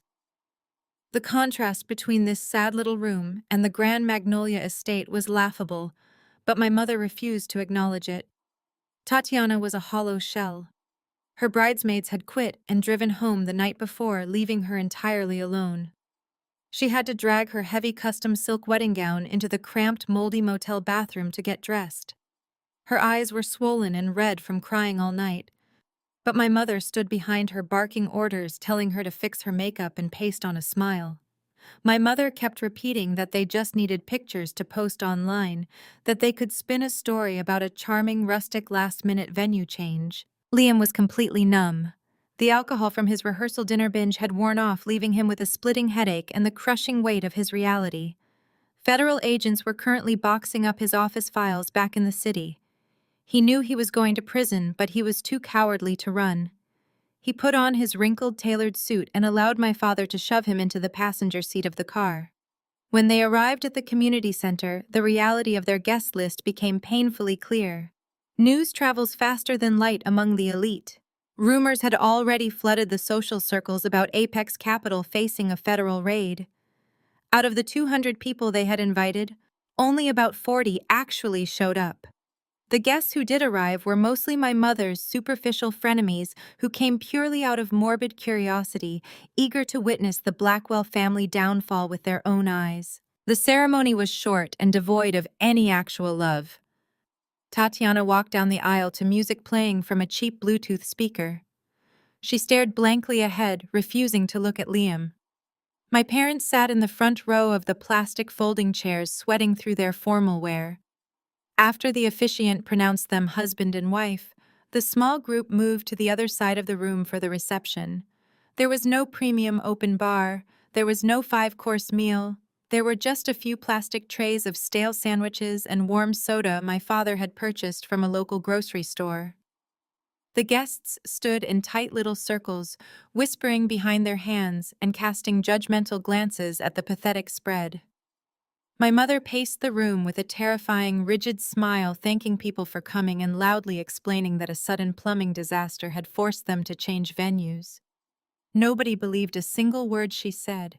Tatiana and Liam sat in silence at a flimsy folding table draped with a cheap white paper tablecloth. They did not speak to each other. They just stared at the walls, waiting for the torture to end. The videographer, who had been paid in full months in advance and was contractually obligated to be there, stood in the corner filming the miserable scene. My mother had insisted he capture every moment, desperate for some proof that the wedding had actually happened. At exactly 2 o'clock in the afternoon, the heavy metal doors of the community center swung open. A delivery courier dressed in a pristine professional uniform walked into the room. He held a beautifully wrapped silver box tied with a thick black velvet ribbon. The entire room fell silent. The guests stopped whispering and turned to watch. The videographer immediately swung his camera toward the courier, recognizing a moment of actual interest. The courier walked straight past the confused guests and approached the sweetheart table. He placed the silver box directly in front of Tatiana. My mother rushed over her heels, clicking sharply against the linoleum. She looked at the box with a sudden, desperate hunger. In her delusional mind, she had convinced herself that I had finally felt guilty. She thought I had relented to my familial duties and sent a massive cashier's check to save them from their financial ruin. "Open it, Tatiana," my mother urged, her voice trembling with manufactured excitement. "It must be from your sister. She must be trying to make amends." Tatiana looked at the box. A tiny spark of hope flickered in her swollen eyes. Maybe I was going to bail them out. Maybe they could still save their house. She reached out with shaking hands and pulled the black velvet ribbon. The silk slid away smoothly. She lifted the silver lid and looked inside. There was no money. There was no apology letter. Resting on a bed of dark satin was a sleek, high-end digital picture frame. There was a small white card resting on top of it. Tatiana picked it up and read it aloud. "For the bride and groom to remember the truth of this day forever." Tatiana frowned, entirely confused. She picked up the digital frame and pressed the power button on the side. What she did not know, what nobody in that room knew, was that Marcus had paid the community center audio-visual technician a very generous sum of cash early that morning. The technician had connected the central projector, hanging directly above the sweetheart table, to a specific wireless receiver.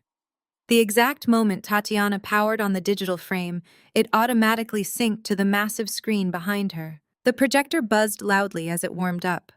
The large white screen flickered to life and the entire reception hall gasped in unison. The first image was not a photo of the happy couple. It was a high-resolution scan of a federal indictment document, naming Liam as the primary target of a massive wire fraud investigation. The document clearly outlined how he had created shell companies to siphon millions of dollars from private family trusts. The guests began to murmur loudly, pointing at the screen. My father turned chalk white, his mouth falling open as his worst nightmare was broadcast to the entire room.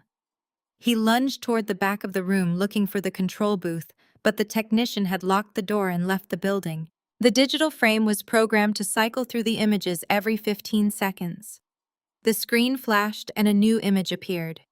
This one was a direct screenshot from Liam's personal cell phone.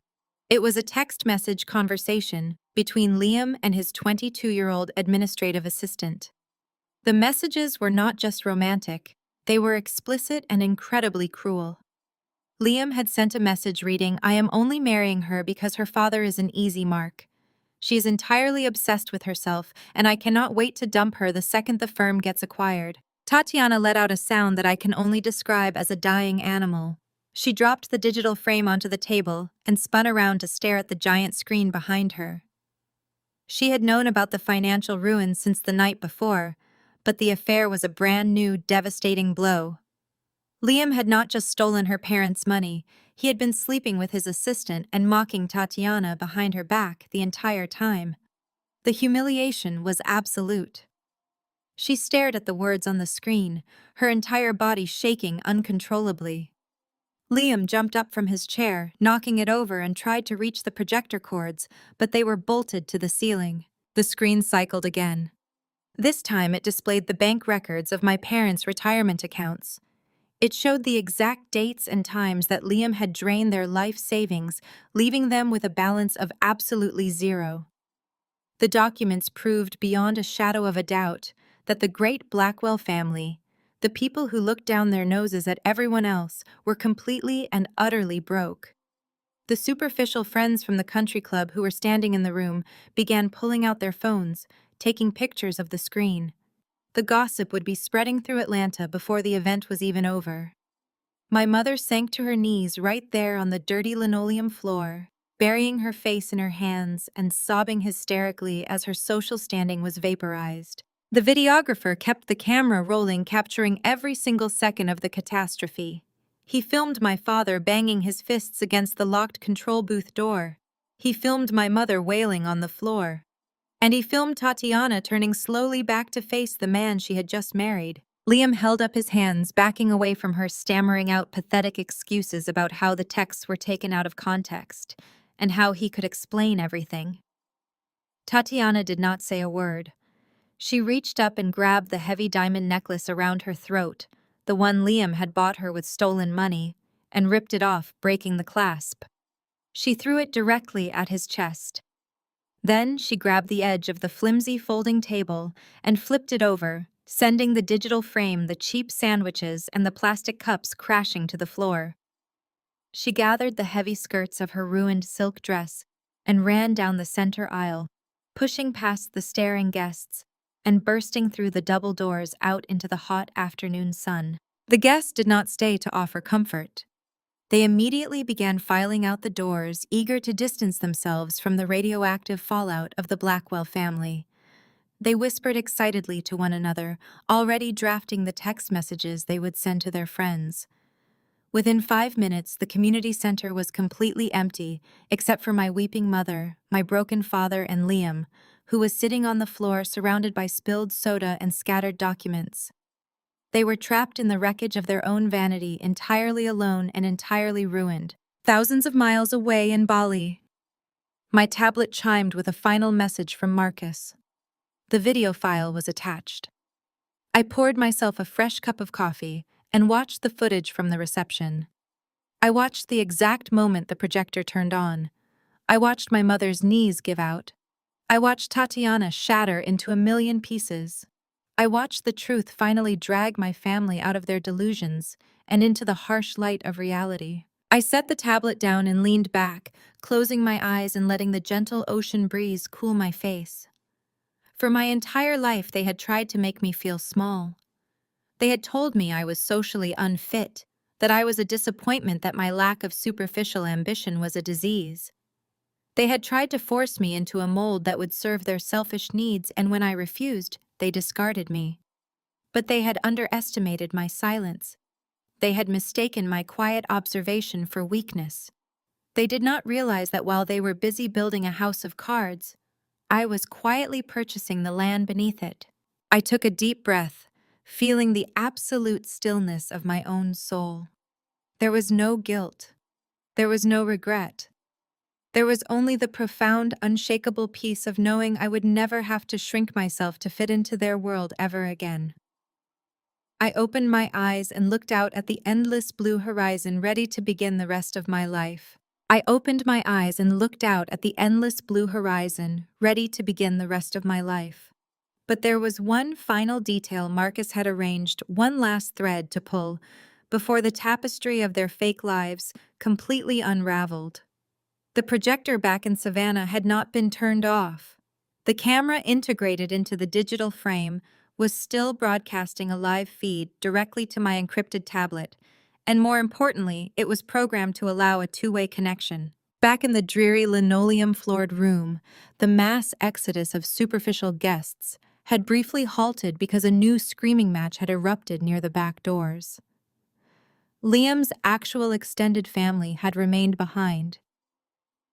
Liam had lied to Tatiana about his parents being broke public school teachers to cover up the much more humiliating truth that he was the disgraced black sheep of a highly respected old money conservative family from Charleston. He had invited his wealthy uncle and his grandfather, hoping to legitimize his background and impress my parents. Instead, they had been treated to a high-definition presentation of his federal crimes. The patriarch of the family, a stern, imposing man in his late 70s, stepped forward, leaning heavily on a silver-handled cane. His face was flushed with absolute fury. "You are a complete and utter disgrace to this family, Liam." The old man barked, his deep voice cutting through the humid, stale air of the community center. "We warned you years ago that your obsession with fast money and cheap status would end in a cell. You stole from innocent people to fund your degenerate lifestyle, and you had the sheer audacity to drag our honorable name into this humiliating circus." Liam scrambled toward them, holding his hands up in a pathetic gesture of surrender. "Grandpa, please," he begged, his voice cracking. "It is not what it looks like. I can fix this. I just need a bridge loan to pay back the clients before the feds freeze everything." His uncle stepped forward and shoved Liam backwards so hard he crashed into a stack of folding chairs. "Do not ever call him that again," his uncle spat, adjusting his expensive suit jacket. "You are officially disinherited. Our lawyers are already drafting the press release to distance our firm and our family from your fraudulent Ponzi scheme. Do not attempt to call us. Do not try to visit the estate. You are entirely dead to this family. We will watch you go to federal prison, and we will not lose a single second of sleep over it." They turned in unison and walked out the double doors, leaving Liam crumpled in a pile of cheap metal chairs, entirely abandoned by the only people who could have afforded him a decent defense attorney. My parents were still sitting near the overturned sweetheart table, completely oblivious to Liam's family drama because they were suffocating in their own catastrophic reality. My father Earl was sitting flat on the dirty floor with his head buried in his hands, rocking back and forth like a frightened child. "The house is gone, Brenda," he muttered, staring blankly at a puddle of spilled warm soda on the floor. "The bank called me yesterday about the missed mortgage payments, but I ignored them because I thought Liam was wiring our investment returns today. We have absolutely nothing left. We have no equity, no savings, no credit lines. My business accounts are drained. We are going to be homeless by the end of the month, and I am going to have to file for Chapter 7 bankruptcy before the IRS comes looking for the taxes on the money we lost." My mother let out a guttural, horrifying wail. She was not crying over the loss of their shelter or their financial security. She was mourning the agonizing death of her social identity. "The country club fees," she gasped, clutching her pearls so tightly the strand looked ready to snap. "The charity gala next month.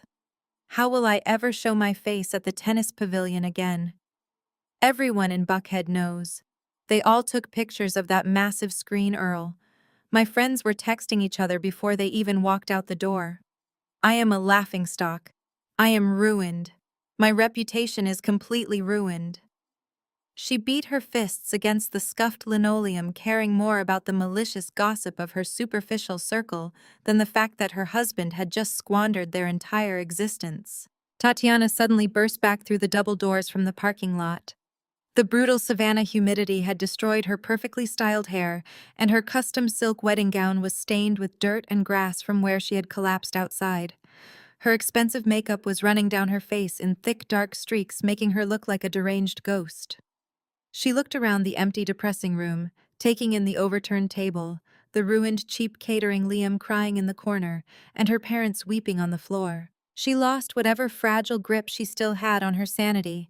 She started screaming at the top of her lungs, a high-pitched, continuous sound of pure, unfiltered hysteria. She grabbed a plastic chair and hurled it violently at the wall, where it shattered into sharp white pieces. She tore at her own hair, ripping out her expensive extensions and throwing them onto the floor. "My perfect day!" she shrieked, stomping furiously on the spilled white hydrangeas.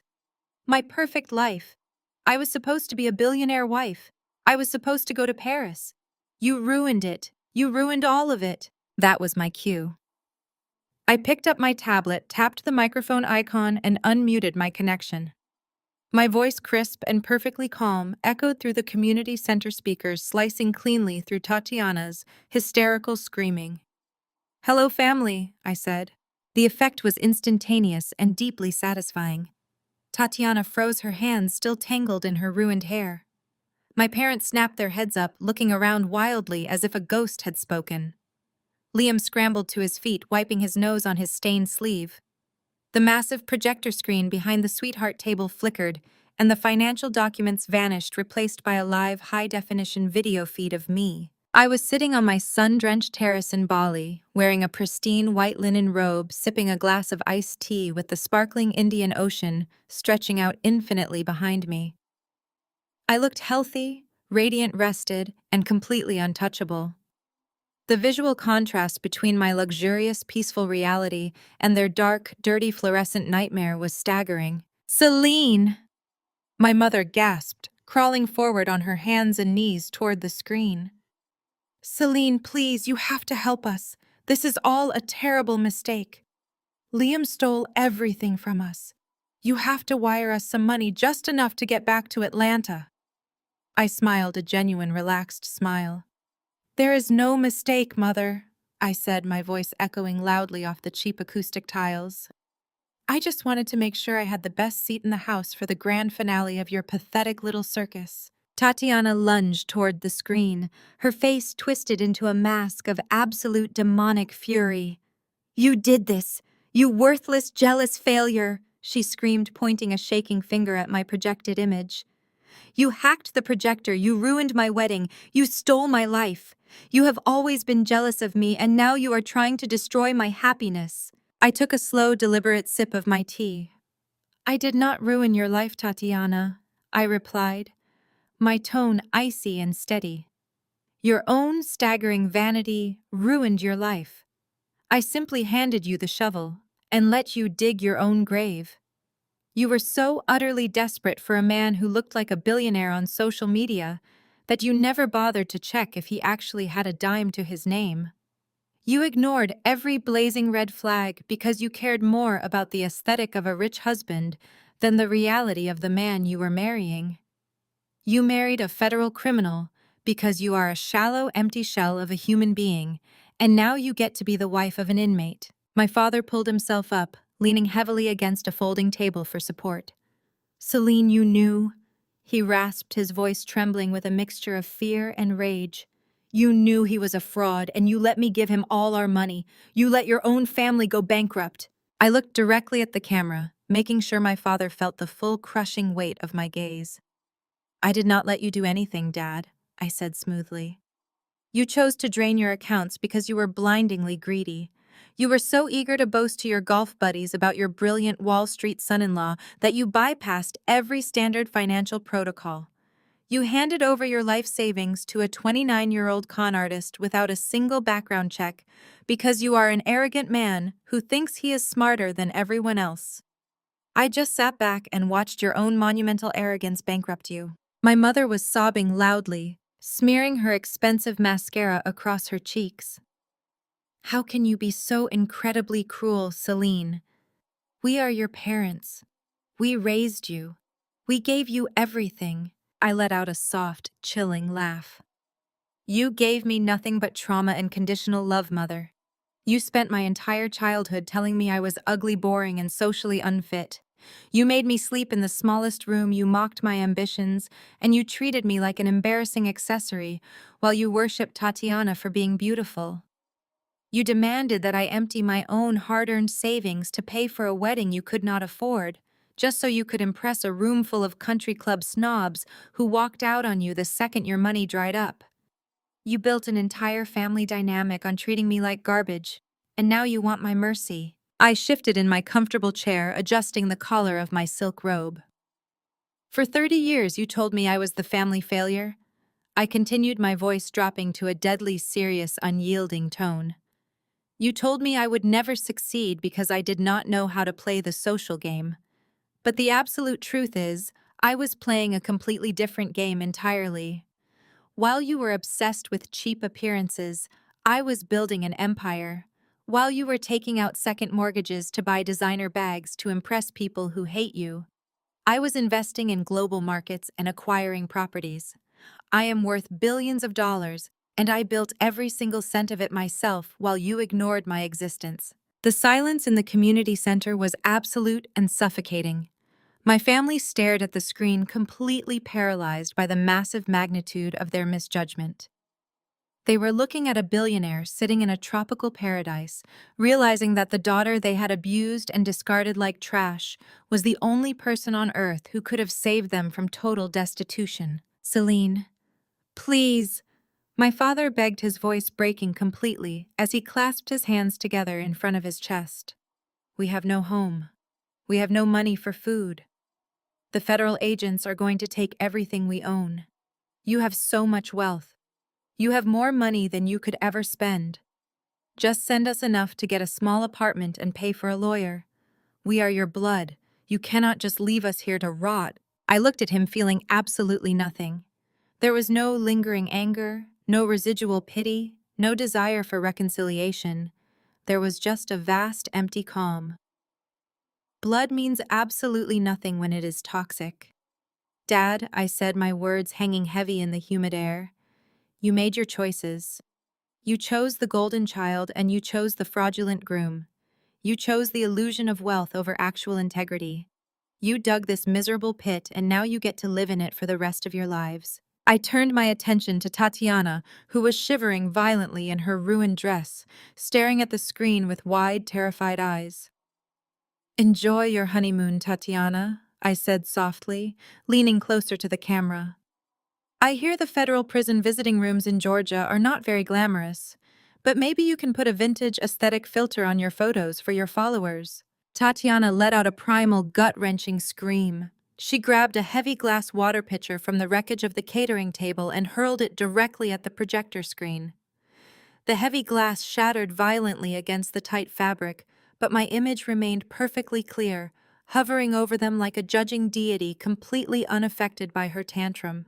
I looked at the three of them one last time, my mother weeping face down on the filthy floor, my father staring hollowly at his ruined shoes, realizing his life was over, and my sister screaming like a madwoman surrounded by the pathetic wreckage of her fake luxury wedding. Have a beautiful life, I said, my voice perfectly even. Do not ever try to contact me again. I tapped the red icon on the screen of my tablet, closing the connection instantly. The giant projector screen in Savannah went completely black, cutting off their access to me forever, plunging them back into their dark, fluorescent nightmare. I set the tablet face down on the glass table and leaned back in my chair, closing my eyes and listening to the rhythmic, soothing sound of the Balinese Ocean crashing against the rocks below. The phantom weight I had carried in my chest for 30 years, the heavy, crushing burden of their expectations and their cruelty, was finally gone. The score was completely settled. The slate was wiped immaculately clean.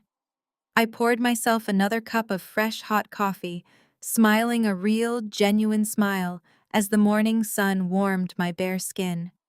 I was finally and completely free. The days that followed the spectacular disaster in Savannah unfolded exactly as I had predicted.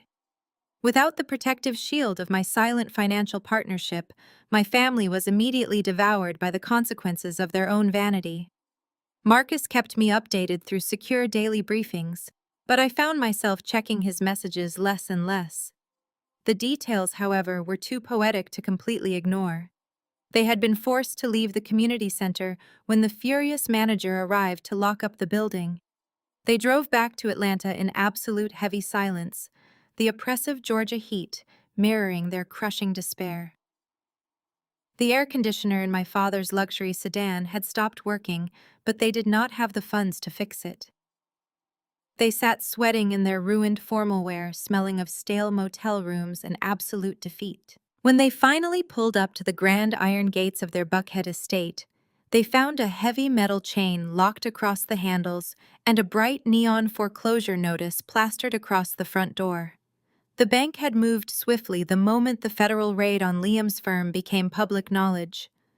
My father got out of the car and tried to argue with the private security guard standing on the lawn, but his aggressive bluster was completely useless.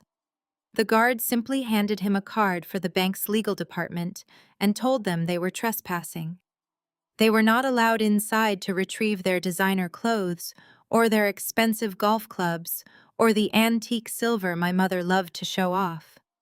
They were left standing on the manicured sidewalk with nothing but the clothes on their backs, while their wealthy neighbors drove by in slow, expensive cars watching their ruin with undisguised fascination. Liam did not even make it back to the city limits. Federal agents apprehended him at a gas station just outside of Macon, where he was trying to use a prepaid debit card to fill up his tank. His wealthy conservative family had indeed released a scathing public statement completely disavowing him within hours of the wedding disaster.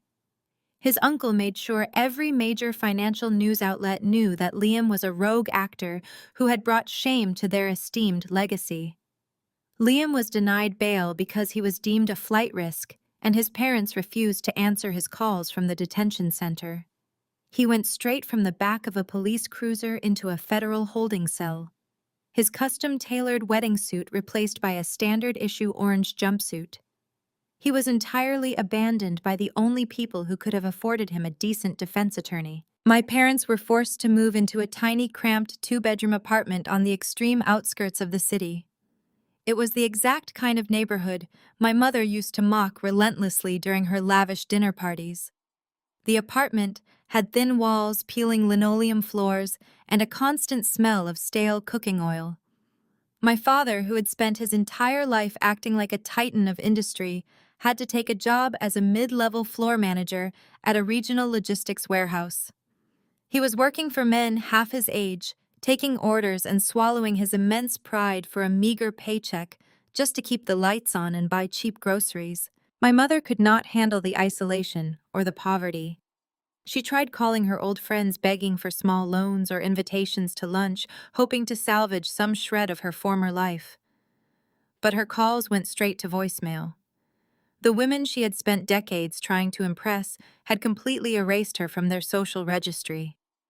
She was a pariah, a cautionary tale they gossiped about over their expensive salads.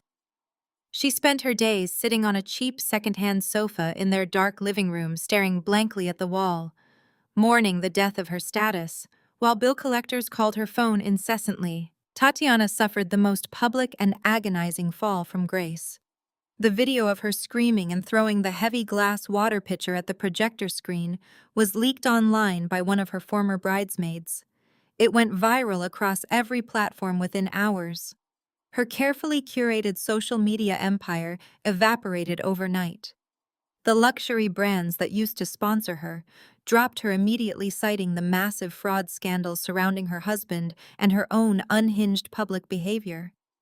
She had to delete all her accounts to escape the relentless mocking and vicious commentary from the public. With no college degree and no practical life skills, Tatiana was forced to take a job working the cosmetics counter at a mid-tier local department store. She had to stand on her aching feet all day, wearing a polyester uniform, applying makeup to the very women she used to look down on.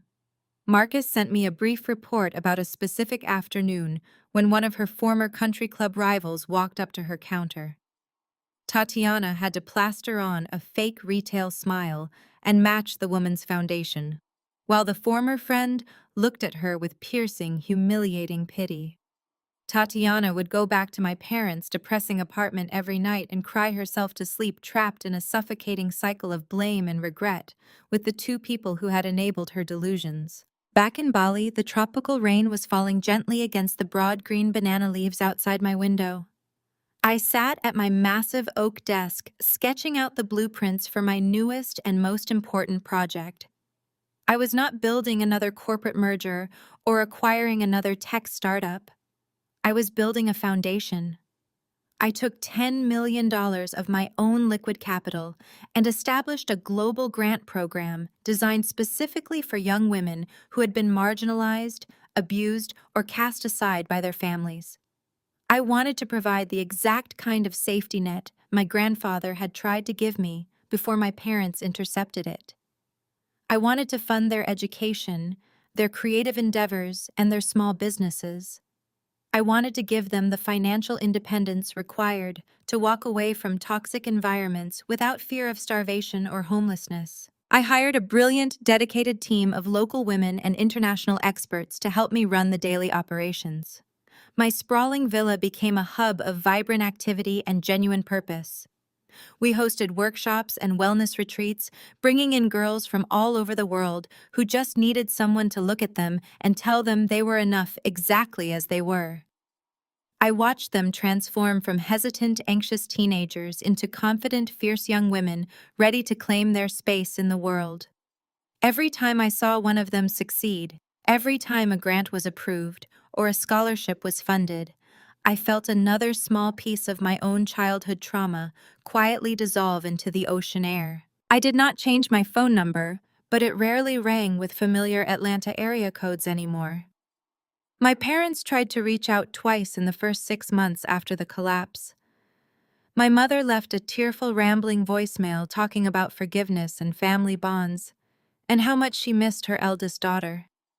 My father sent a stiffly worded, highly formal email suggesting we could find a way to move past this unfortunate misunderstanding if I was willing to open a dialogue. I did not respond to either of them. I simply deleted the voicemail and moved the email to my trash folder. I went back to my work and my peace.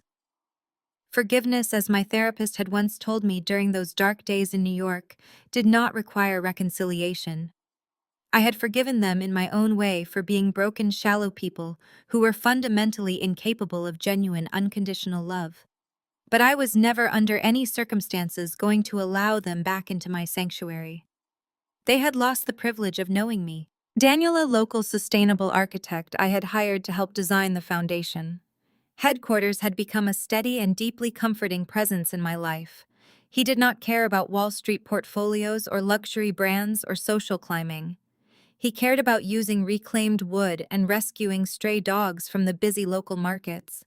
His hands were calloused from actual work, and his laugh was loud and unrestrained. We spent our evenings walking barefoot along the pristine beaches, watching the sunset turn the tropical sky into a canvas of brilliant bruised purples and golds. He knew my entire history.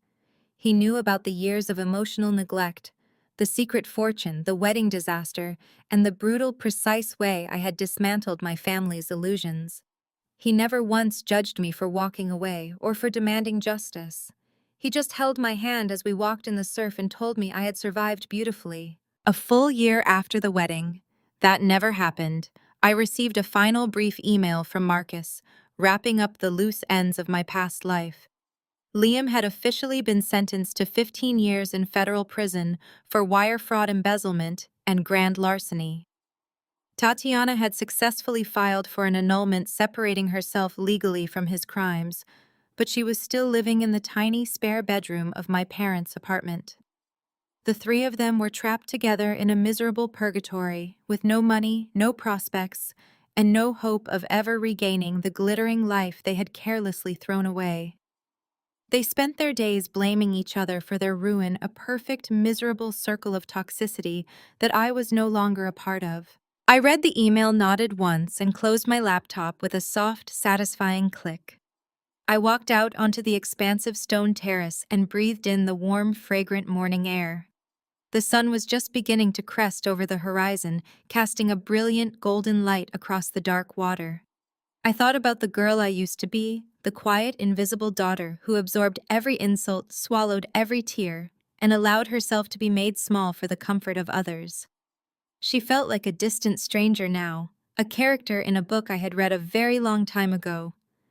I had burned that version of myself to the ground, and from the ashes I had forged an empire of absolute, untouchable independence. I had reclaimed my legacy without sacrificing a single ounce of my integrity. I had not stolen, I had not lied, and I had not cheated. I had simply allowed the truth to do its devastating work. I was now surrounded by people who valued my mind, respected my boundaries, and loved me without conditions. I had built a life that was rich, not just in monetary wealth, but in profound meaning, lasting purpose, and unwavering peace. The phantom weight of my family, the heavy, suffocating burden of their expectations, was gone forever. The future was entirely mine to write, and for the first time in my life, the pages were beautifully, radiantly blank. The greatest lesson from this story is that your worth is never determined by the people who refuse to see it. Sometimes the family we are born into builds their happiness on our subjugation, and escaping that toxic cycle is not selfish, it is survival. True power does not come from seeking revenge or screaming the loudest. It comes from quietly building an authentic life and walking away from those who only value you for what they can extract. When you stop shrinking to fit into their broken world, you finally create the space to build your own empire. If you have ever had to walk away from a toxic environment to protect your peace, share your story in the comments below and subscribe for more journeys of healing and vindication.